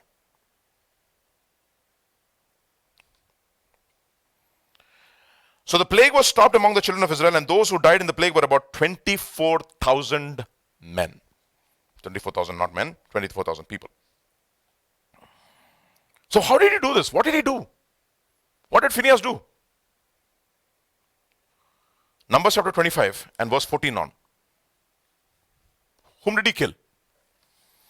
Now the name of the Israelite whom he killed with the Midianite woman, his name was Zimri. What's his name? Zimri, the son of Shalu, of the leader of the father's house among the Simeonites. And the name of the Midianite woman who was killed was Cosby. See, whenever names are given, you have to be very, very careful. Why? I mean, he could have just said, no, the person who was killed is so-and-so. I mean, one Israelite person and one Midianite lady. But names are given. So when names are given, lessons are also given. Okay, so Zimri was the person who was killed of the tribe of Simeon, and the name of the Midianite woman was Cosby, the daughter of Zur.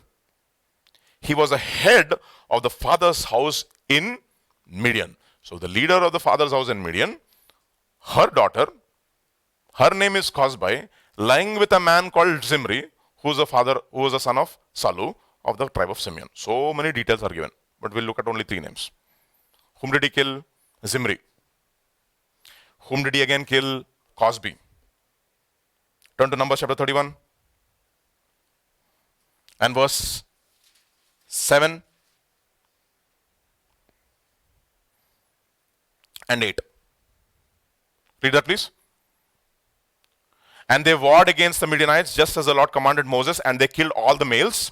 They killed the kings of Midian. With the rest of those who were killed were Evi, Rechem, Zur, Hur, and Reba. The 5 kings of Midian and Balaam, the son of Beor, they also killed with the sword. Now go back to Numbers chapter 25 and verse 14 onwards. So they killed Zimri, they killed Cosby. Two people were killed here. Who were killed? First person who was killed was Zimri.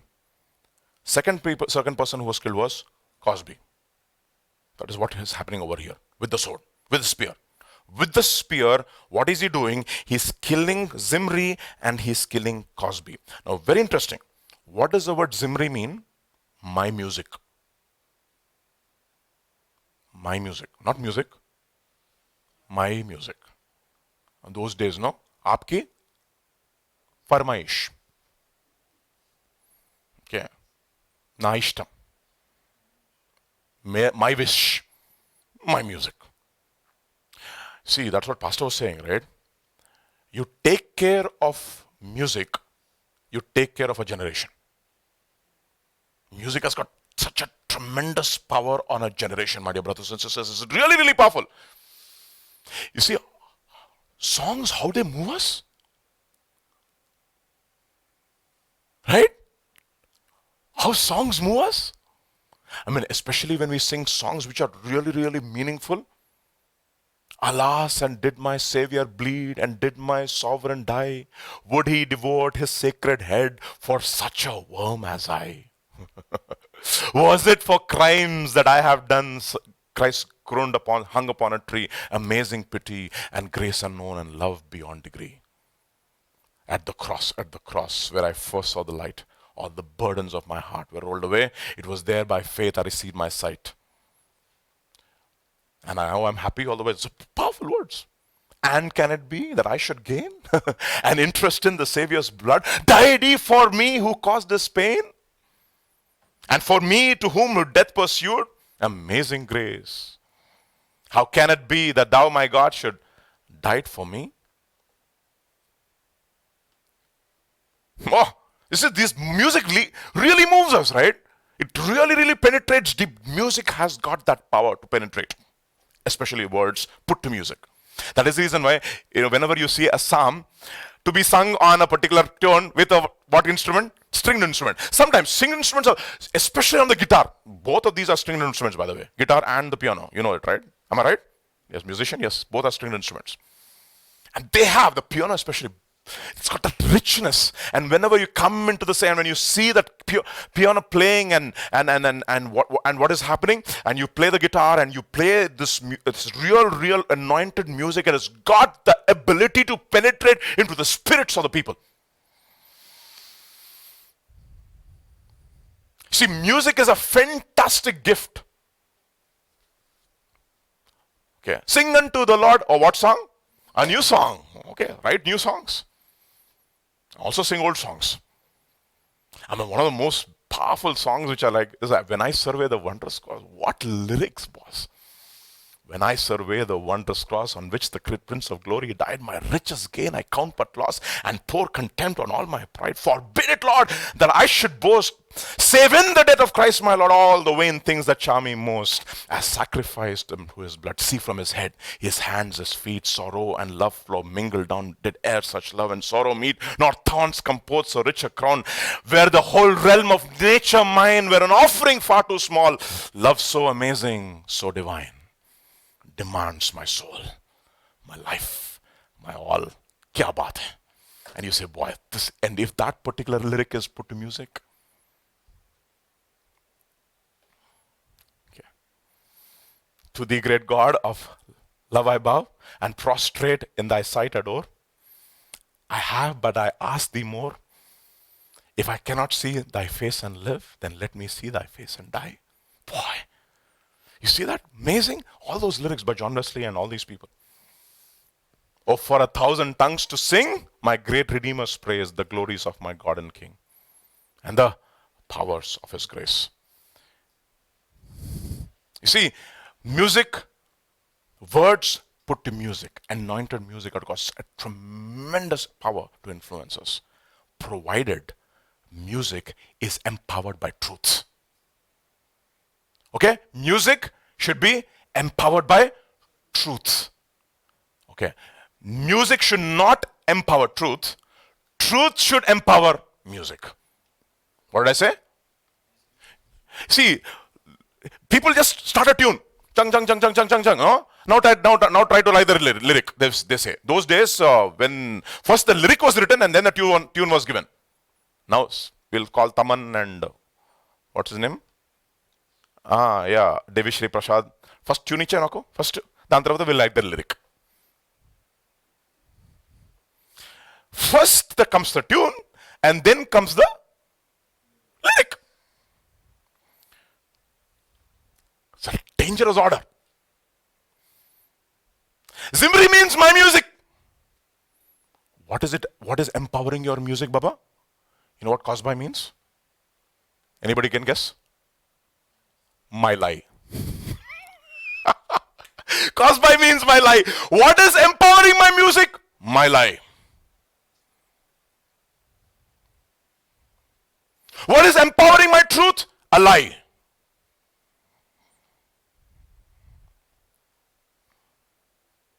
Do you understand? So what is Phinehas is doing? He is not just looking at the music. He's taking a spear and he's saying that music, ungodly music, you know why? It might sound good, might sound nice, it might sound emotional, it might sound so many things, but that is empowered by a lie, and I'm going to slaughter both.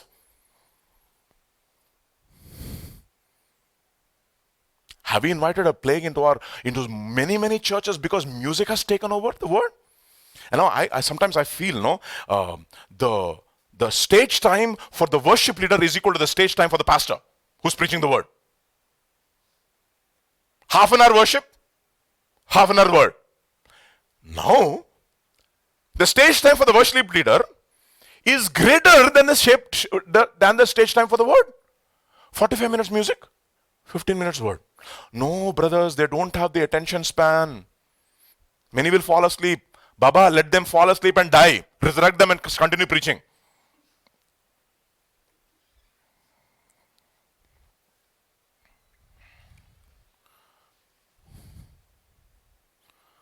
So what is Phinehas doing? He's taking a spear and he's saying that music is coming from the pits of hell. No, it's an absolute lie. I'm going to destroy both the music and the lie. Boy, where there is no reverence. There's so much of music, so many things of so beautiful tune. Sometimes in pastors' conference also, when I choose certain songs, I try to go back to my old Andhra Kirtanalu. But pastors say, Aigaru maku ardham kada Aigaru, we don't understand those things. Modern day koncham kotta paatlu paadandi. So it's Aradhana Yesuniki అని ఒక పాట, అది ఒక్కటే చరణం ఉంటుంది దాంట్లో. ఆరాధన యేసునికి, ఆరాధన యేసునికి. దాని తర్వాత ఇంకా రాదు చరణం. ఒక చరణం, ఒక పల్లవి. One refrain, one stanza. If you see Andhra Kristava Kirtana, the whole thing stanzas they've written. And what truth? Sometimes if I have to preach in Telugu, if I ever have got the opportunity to preach from Telugu, I'm going to take the text from some of the old hymns that our fathers taught us. The lyrics, the word, the anointing, the message. What took second space was the tune. What took primary stage was the word. Now, though you take the order, what you get is deception and plagues. Hold me close, let your love surround me. అబ్బా ఎంత emotional అయిపోతారు అందరు hold close చేస్తారు but they are never holding close to Jesus they are clinging to Baal Peor they are join themselves to Baal Peor and they are thinking that they are joined to Yahweh and what is empowering them is music empowered by what lies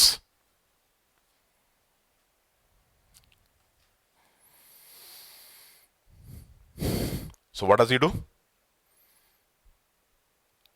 we have the eyes of Phinehas? You know what? In order to have the eyes of Phinehas, what should we have? The mouth of Phinehas. You see, that is the reason why. Be slow to speak, quick to hear, and slow to anger, for the wrath of man does not produce the righteousness that God demands. Now turn to Psalm 106 verse 30 to 31. Actually 28 to 31. 28 to 31. Psalm 106 verses 28 to 31. Okay. They joined them also to Baal of Pure, and they ate sacrifices made to the dead.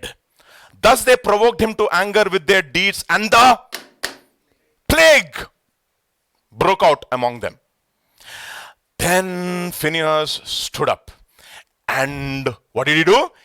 Intervened. How did he intervene? He intervened by taking a spear and killing that music and the lie. That is how he intervened. And the plague was stopped. And that was accounted to him for, what did I say? It was accounted to him for righteousness. What did I say? I said, in order to have the eyes of Phinehas, you should have the mouth of Phinehas. In order to have the mouth of Phinehas, you have to have the attitude of slow to speak, quick to hear, slow to get angry, for the wrath of man does not produce the righteousness that God requires. Now here, was Phinehas angry? Yes. But did his wrath produce the righteousness of God? It says in verse 31, and it was accounted, credited to him for righteousness. Did you understand? Did you understand? Everybody? Wow. I mean, I like that, no? My music, my lie has to be destroyed. And for that, we need the mouth of Phinehas. And in order to have the mouth of Phinehas, we should have the attitude of Phinehas, slow to speak, slow to hear, quick to hear, and slow to get angry. But be angry, but sin not, right? But whenever you get angry, let it be the anger of God. Now let's go to Numbers chapter 25. Verse 10 to 13. Look at what it says. Then the Lord spoke to Moses, saying, Phinehas, the son of Eleazar, kya baat hai? The son of Aaron, the priest, has turned back my wrath from the children of Israel. So like Pastor was saying, this plague is from God. But will God find a priesthood of Phinehas in his generation? Because we are all, what? Royal priesthood. He has turned back my wrath from the children of Israel. Because what? He was zealous with my zeal among them, so that I did not consume the children of Israel in my zeal. See, it is not important for you to be zealous. You need to have the zealous zeal of God. And therefore, behold, I give him my covenant of peace. You can stop there. Do you have the zeal of God? How do you have the zeal of God? How do we have the zeal of God? Isaiah chapter 9. Verse 6 to 9. I think Dr. Richard is like calculating in his mind. Good, Dr. Richard, good for you. For unto us a child is born, unto us a son is given, the government will be upon his shoulder. His name will be called Wonderful Counselor, Mighty God, Everlasting Father, Prince of Peace. Standard text for Advent. Then he says, of the increase of his government and peace, there will be no end. Now question is, are we all under the government of God? And means, are we under the headship of God? Are we people who belong to the kingdom of God? Are we people who have allowed the kingdom of God to grow in our lives? Here's a question. Upon the throne of David and over his kingdom, to order to establish it with judgment and justice from that time forward and even forevermore. And let's read the last part together. The zeal of the Lord of hosts will perform it. And what did Phinehas have? The zeal of the Lord. You know, that is the reason why Paul tells about his countrymen Jews. Okay, Romans chapter 10 verses 1 and 2.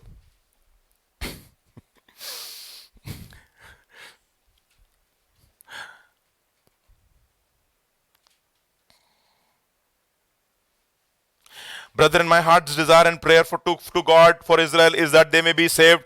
For I bear them witness that they have a zeal for God, but they don't have the zeal of God.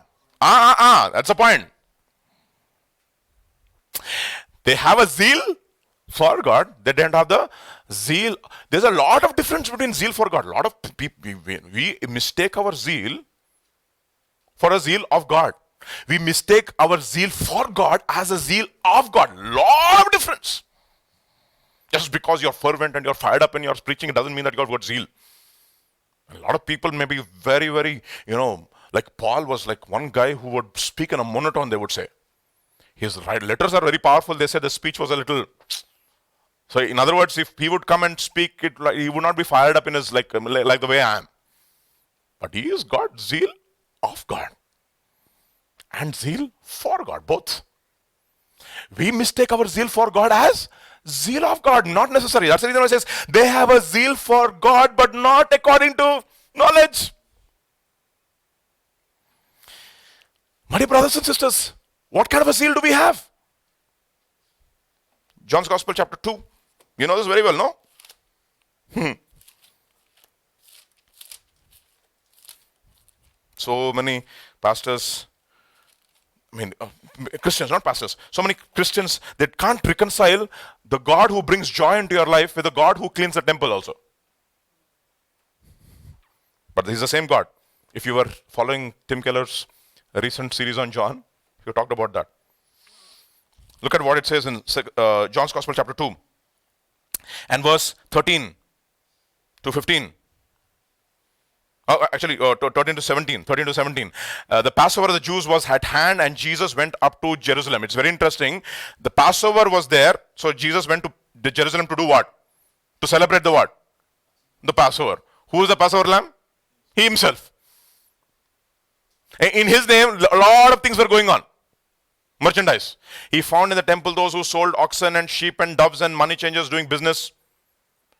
Then he made up a whip of cords. He drove them all out of the temple and the sheep and the oxen and poured out the changers' money and overturned the tables. And he said to those who sold the doves, take these things away. Do not make my father's house a house of merchandise. And his disciples remembered that it was written, zeal for your house has eaten me up. You need a zeal of God, but you have a zeal for God, but a zeal for his house the way Jesus had. Jesus just did not have the zeal of God. He also had the zeal for God. He did not just have the zeal for God. He had the zeal of God. Both. He was zealous over you with godly jealousy. That's what he says in 2 Corinthians chapter 11. Don't have to turn there. You know what Paul says? I am jealous for you with a godly jealousy. So is it sufficient to just to kill your music and your life? No. It is important something else also you have to kill. The zur. Okay. There is a music which is empowered by lies. But that lie is standing on something. Whose father was Cosby? Cosby's father was Zur. You know what Zur means? Actually, Zur in Hebrew. Okay. We don't have tz in Tsitsipas. We have a new tennis player, young guy, 19-year-old Tsitsipas. Okay, Tsur. This guy's name is Tsur. You know what Tsur means? Rock. Okay. So think about this, okay? Three people they killed. I mean, Phinehas killed two, and the children of Israel killed the next fellow. You have to kill your music, which is empowered by lies, and this lie is standing on a rock. That fellow has to be dealt with. You know, the rock which is empowering the lie, which is animating my music. What should I do? A rock which is empowering the lie, which is animating my music. Let's go to Numbers chapter 31 now.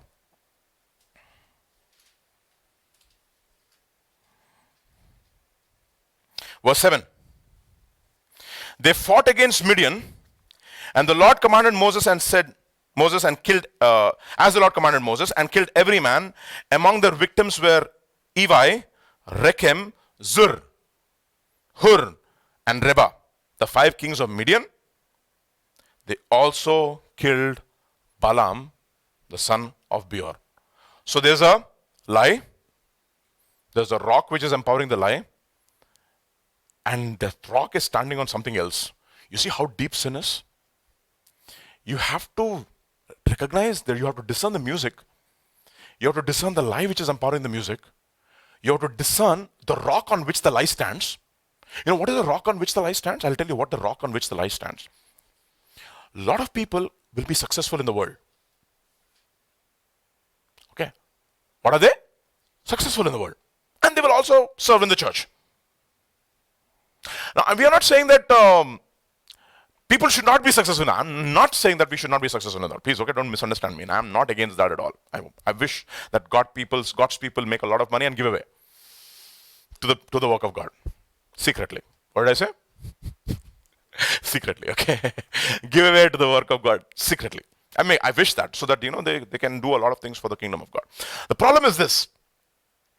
They have some kind of a success in the world, and because they have success in the world, they think that they can give opinions about the kingdom of God. You understand what I'm saying? Now, for example, I will give a very simple example. Very, very simple example. For example, let's say you want to marry somebody. A marriage alliance has come. Okay, somebody brought in a marriage alliance. Okay, very practical, simple example. Sammy and Peter and of course Dr. Richard are the only bachelors here. Others, we don't have any chance. We are done. Okay. Okay, the marriage alliance has come. Now, the person, background, everything, you prayed about it and you have peace in your heart about this person. I have peace in my heart. I have peace in my heart. That's what you're saying about this person. And then you come to pastor. Whom did you come to? Pastor. And pastor, I got this proposal. And you preempt. I prayed and I have peace in my heart about it. What do you say? What will pastor say? If you prayed, if you have peace in your heart, what are you asking me for?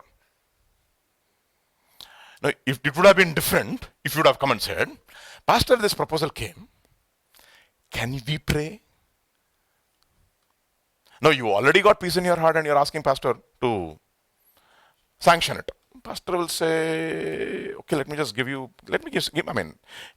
give me some time. Let's say, I'm just giving a very atypical scenario. It doesn't happen in our church, okay, but I'm just giving you a very atypical scenario, not essentially a part of our church. That's the reason I call it as atypical. Typical is outside, atypical here in our church.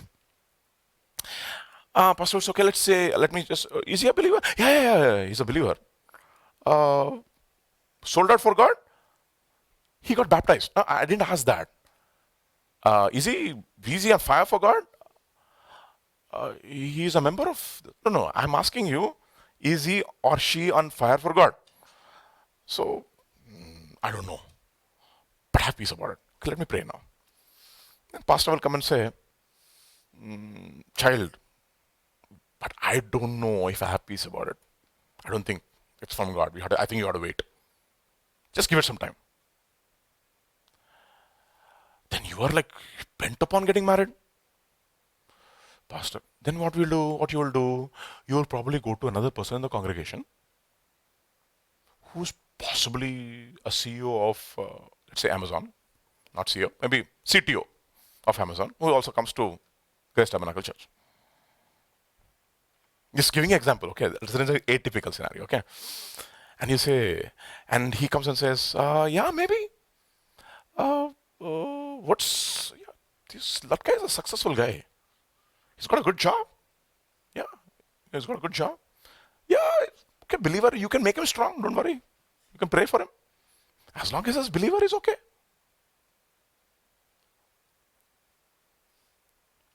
He's Christian in name only, basically. We have this, no? Fair, handsome.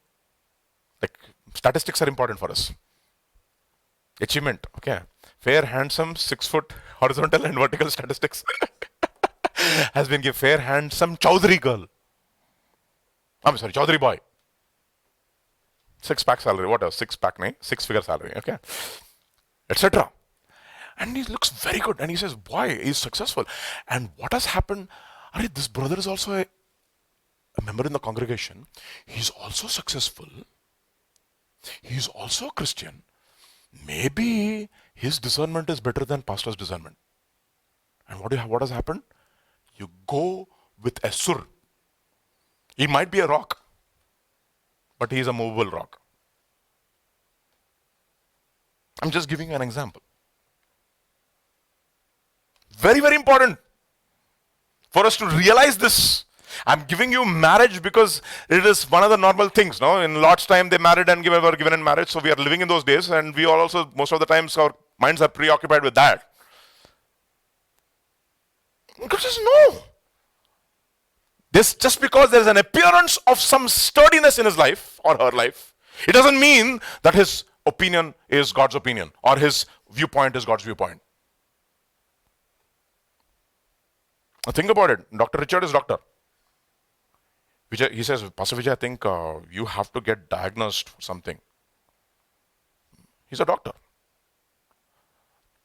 Dr. Richard, you have to be tested for something. Okay, something. I don't like it. So I go to another uncle of mine who's a very world famous computer scientist. World famous computer scientist. Uncle, can you touch my pulse? Okay. What did the doctor say? Doctor said I have to get this. Dr. Richard, now he's always paranoid. Chota things ke liye will make it a big thing. Just take this tablet. Oh, he's a very successful computer scientist. I will take his opinion. Will you say that? There is an appearance that he is rock. But you know what? He's a lie.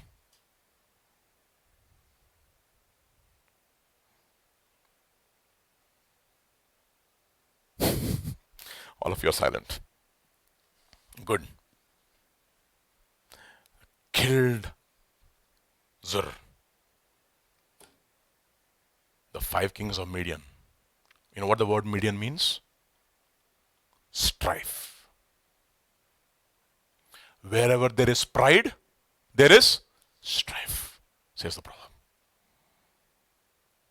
Your apparent success in the world does not qualify you to speak things about the kingdom. Okay? Your apparent success can only be emanating lies, but you should have the humility to accept it. People are not humble these days.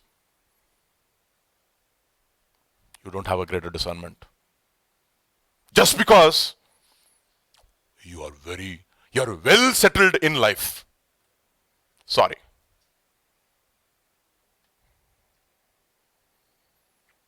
And it's not only sufficient to kill that, you should also kill the doctrine which empowers the rock. What is the doctrine? The doctrine of Balaam. 1 Timothy chapter 4, verse 1 and 2.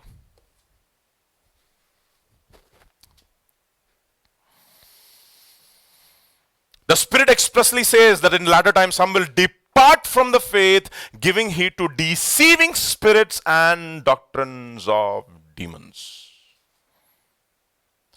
Very important. Revelation chapter 2 verse 12. Speaking lies in hypocrisy. Okay. Doctrine is leading to what? Lies in hypocrisy. Okay, next. Revelation chapter 2 verse 12. And the angel of the church in Pergamos write onwards. Okay. These things says the one who has a sharp, what? Two-edged sword. What do we say about the word of God? It is sharper than any double-edged sword, discerning the soul and the spirit, the joints and the marrow, is a discerner of the thoughts and the intents. It goes so deep. Thoughts and the intents of the heart, and everything is laid naked and bare before him. I know your works. I know where you dwell, where Satan's throne is. Satan is the one who brings strife. And you hold fast to my name and did not deny my faith, even in the days in which Antipas was my faithful martyr, who was killed among you where Satan dwells. But I have heard few things against you. What is that? Because you have there those who hold the doctrine of Balaam. There's a doctrine. You see, that is the reason doctrine is so important. Teaching is so important. Why are we teaching over and over and over and over? Because we want, hopefully, in these 21 days, establish a church which is built upon truth and not on lies. And will break and kill every lie and kill every doctrine which is empowering that lie, and will kill every lie which is being empowered by that rock, and kill every music and influence which is empowered, which is emanating from those lies. Doctrine of Balaam, who taught Balak to put a stumbling block before the children of Israel. He's teaching. You see, teaching is important. Important teaching. What kind of a teaching?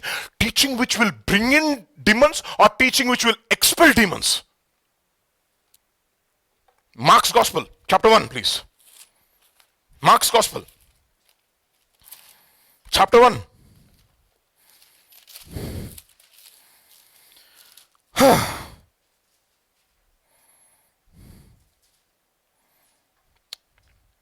Verse 21 to 28, 27. 21 to 27. And then they went into Capernaum, and immediately on the Sabbath he entered into the synagogue and taught, and they were astonished at his teaching, for he taught them as one having authority. And why did he have authority? Simply because his will was to do the will. If anyone should do his will, he will know whether my teaching is truth, or if I speak of my own authority. And because he always sought Father's glory, his teaching had authority.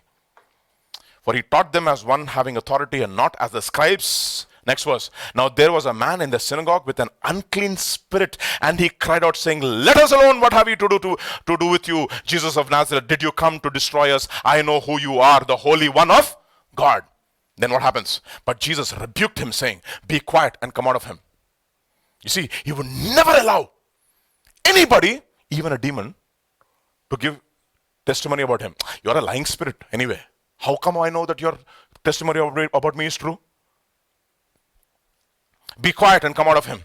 And when the unclean spirit had convulsed him and cried out with a loud voice, he came out of him. Next verse. They were amazed, so that they questioned among themselves, saying, what is this? What is this? Matlab kya? Manna. What new doctrine is this? For with authority. What new teaching? For with authority he commands even the unclean spirits, and they obey him. What an amazing statement for all of us. A teaching which expels the lies and the demons in your life. And there is a teaching which invites demons in your life. Which teaching are we following?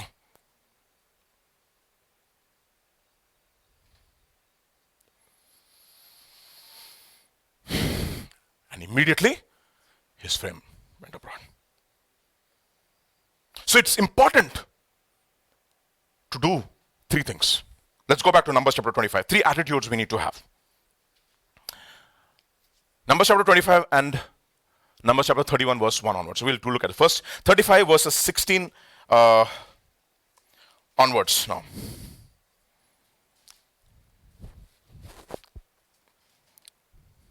(16 to 18) and Numbers chapter 31 verses 1 onwards. Then the Lord spake to Moses, saying, what?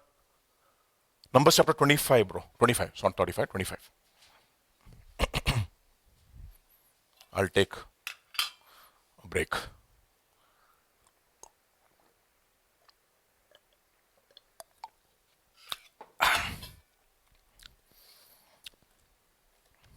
Three things.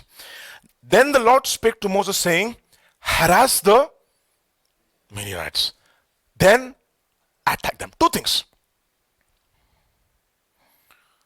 Harass the Midianites. What does Midian means? Strife. Harass means don't allow strife and pride to come into your life. First thing. Second thing he says, vex. Attack. In other words, attack pride in you. What you should do? I'll tell you how you attack pride in you. Come under authority. 1 Peter chapter 5 verse 5 onwards. Verse 5 onwards. Okay. Likewise, you younger people, submit. You know what you should ask God for? A spirit of, oh boy, my dear brothers and sisters, ask for it. You know, people will mistake you. It is, if your submission is being mistaken by a lot of people, let them mistake. If they're misunderstood, I mean, if it's being misunderstood by a lot of people, let them misunderstand. Don't worry. You err on the side of what?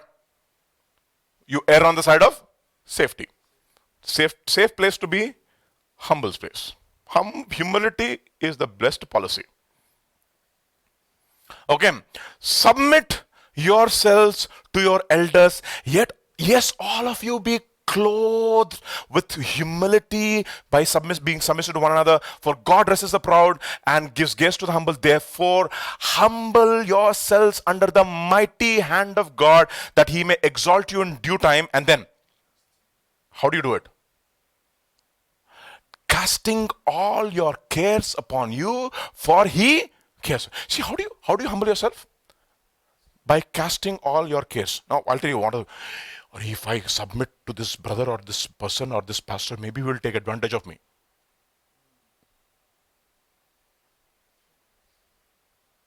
Brother, you will be taken advantage of. How much of advantage was Jesus taken of? Everything. Be taken advantage of. What's the big deal?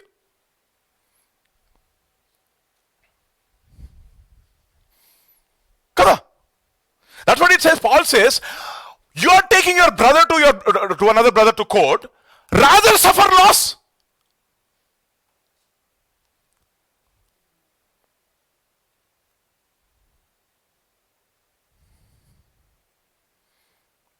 Brother, you are the only fellow who is doing everything.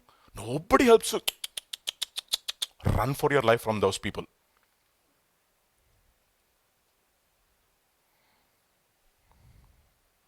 It's a privilege to serve God. Don't let anybody steal your crown. Okay? If it's somebody else's business, give it to them also. Okay? Don't take everything for yourself also at the same time.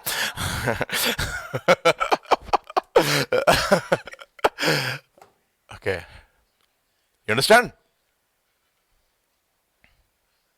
Harass, vex. For they harassed you with, go back to Numbers chapter 25. With their, what should you harass and vex? They harassed you with their what? Wiles. Schemes. So you vex and harass their schemes. 2 Corinthians chapter 2 verse 11.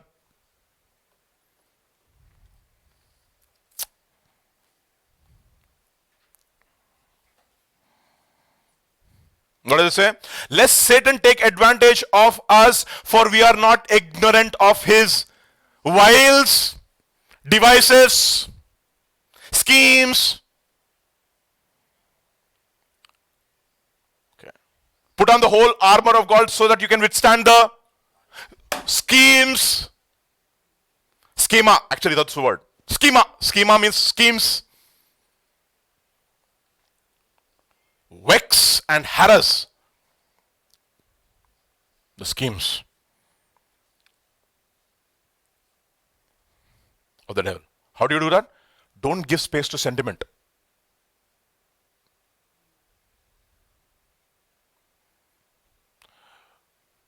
I must suffer. I must suffer loss. Matthew chapter 16.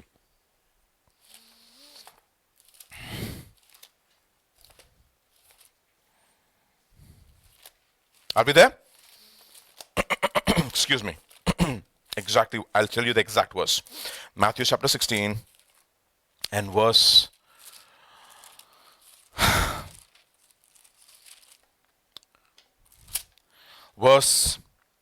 21 onwards. 21 onwards. From that time, Jesus began to show his disciples that he must go to Jerusalem and suffer many things from the elders and the chief priests and the scribes and be killed and be raised on the third day. And Peter took him aside and began to rebuke him. So, far be it from you, law, this shall not happen to you. And what should you say? And turned aside, get thee behind me. I know your wiles. You're taking me away from the path of suffering. You know what? What is a wile? What is a scheme? Anything which takes you away from the path of discipleship and suffering is a scheme. Anything which promises you comfort in this world is a scheme.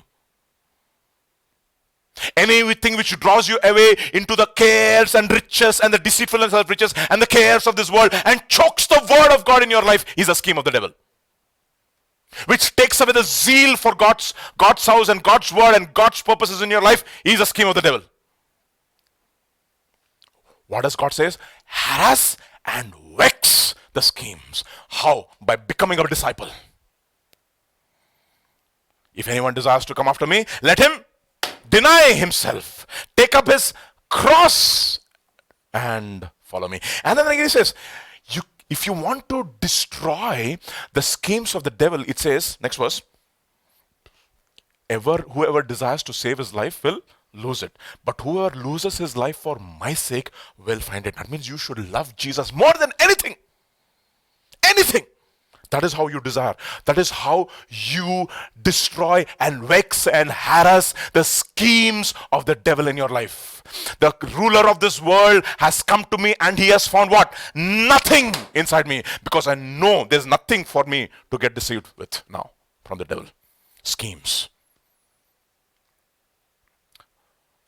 How do you do that? Verse 26. For what profit is it a man who gains the whole world but loses his own soul? That means put your eyes on eternal things. See if this decision that I'm taking is going to profit me in eternity and not in this life only.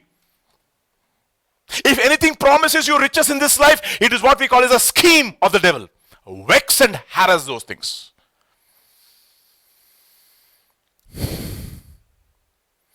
So what do you do first? Harass, vex the schemes. Next one. Go to Numbers chapter 31 and verse 1 and 2. I like this. One last mission for Moses. And the Lord spoke to Moses saying, take vengeance on the Midianites for the children of Israel. Afterwards, you shall be gathered to your people. First, vex them, harass them, take vengeance on them. Now we'll go to 2 Corinthians chapter 10 verses 4 to 5. Verse 4 to 6.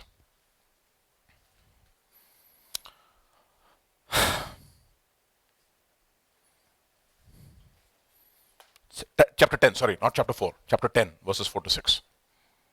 2 Corinthians chapter 10 verses. For the weapons of our warfare are not carnal, but mighty in God for the pulling down of strongholds, casting down arguments, high thing that exalts itself against the knowledge of God, bringing into thought, every thought into captivity to the obedience of Christ. This is exactly what Phinehas is doing.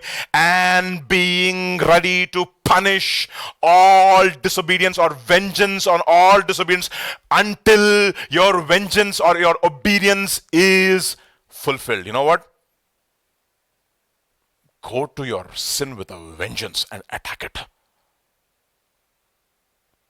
2 Corinthians chapter 7, verse 11 onwards.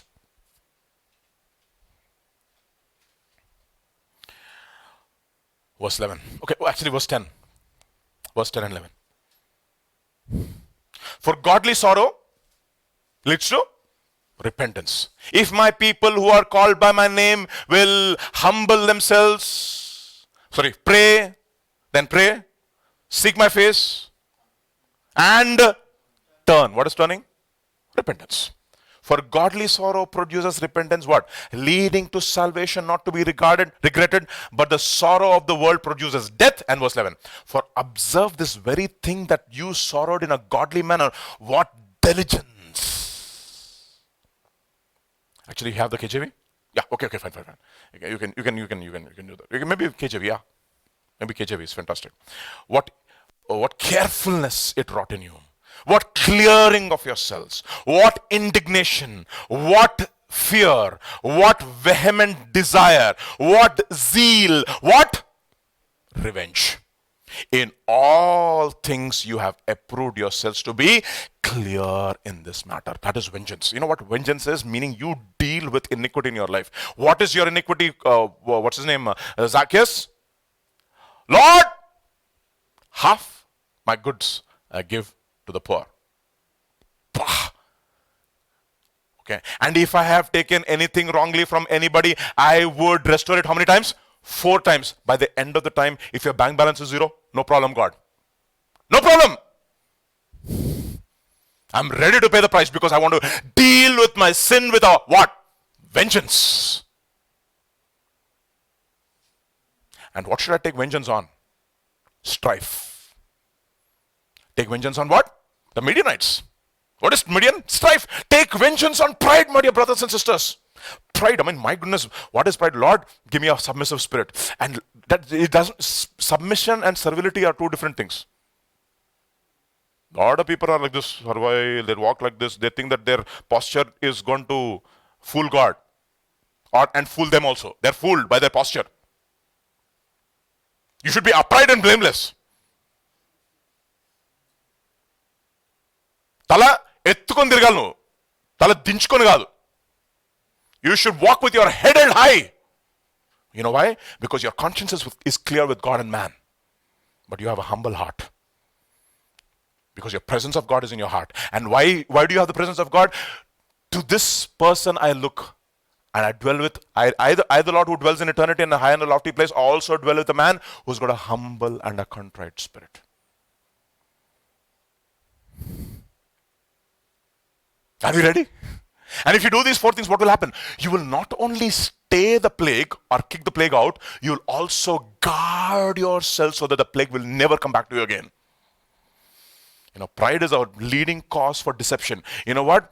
Satan is so proud and therefore is so deceived. He's so deceived that he deceives others and he's himself continuously getting deceived. He's so deceived that one day he can defeat God. That's what he thinks.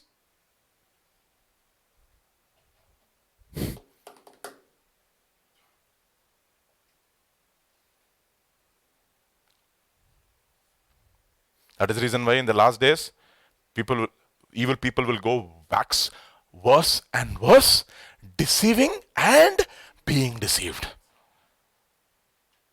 Just because they're deceiving others, they think, oh, I'm okay, I'm deceiving others. You fellow, you are getting deceived, you fool. You don't understand that.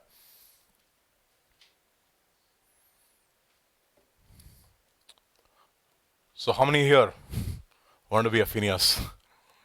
And how many who are listening online want to be a Phinehas? One man, when he saw, he was in the midst of a compromised congregation, but he said, you know what? He had the zeal of God. And God says, I'm going to make an everlasting covenant with you. And the act that he took is called what? It was credited to him as righteousness. Abraham believed in God and it was credited to him as righteousness. Phinehas killed sin and it was credited to him as righteousness. And one man who has got the tenacity and the word for bravery, I'm not sure exactly. He's got that spirit of, he's brave, he's willing to be the one person. He's got the zeal for God and he's got the zeal of God. And he can be that one. We can be that one church, my dear brothers and sisters, who have the zeal for God and we have the zeal of God. And we can be people who will stand in the midst of compromised Christendom and a compromised leadership maybe. And we can take a stand and stay the plague. Will we be that part of the Phinehas generation? A priesthood after Phinehas. A mouth of brass and a heart of gold. Let's pray.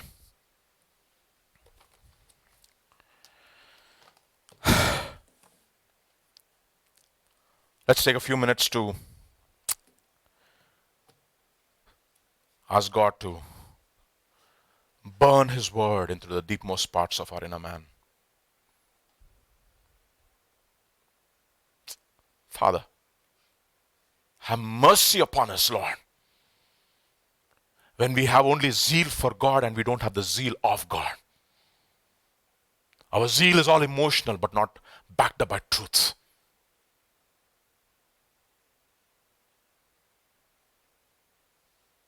Have mercy.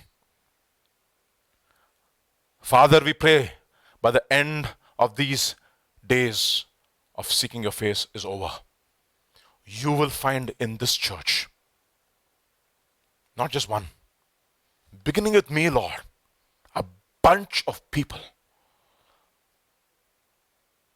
who will have the zeal of God and who will be willing to take a stand in the midst of a compromised and a perverse generation, and even a perverse and a compromised Christendom. Not be afraid to take the spear. Not be ruthless with the sin in their own life. They will confront and judge themselves severely. Their hearts will be broken for their sin and for the sin in the church. So that, Lord, you can stay the plague. May you find a set of people here in this church and even among those who are listening to us. We thank you, Lord. We praise you. We give you glory. For in Jesus' name we pray. Amen. Amen. We'll be back by 5. We'll be streaming the Nepali service. 5 to 7 will be the Nepali service, followed by the English service at 7:30 p.m. today. So be prepared, and let's all continue to spend this time and use this time, redeem the time, knowing that the days are evil. Okay? Amen. May the Lord bless you.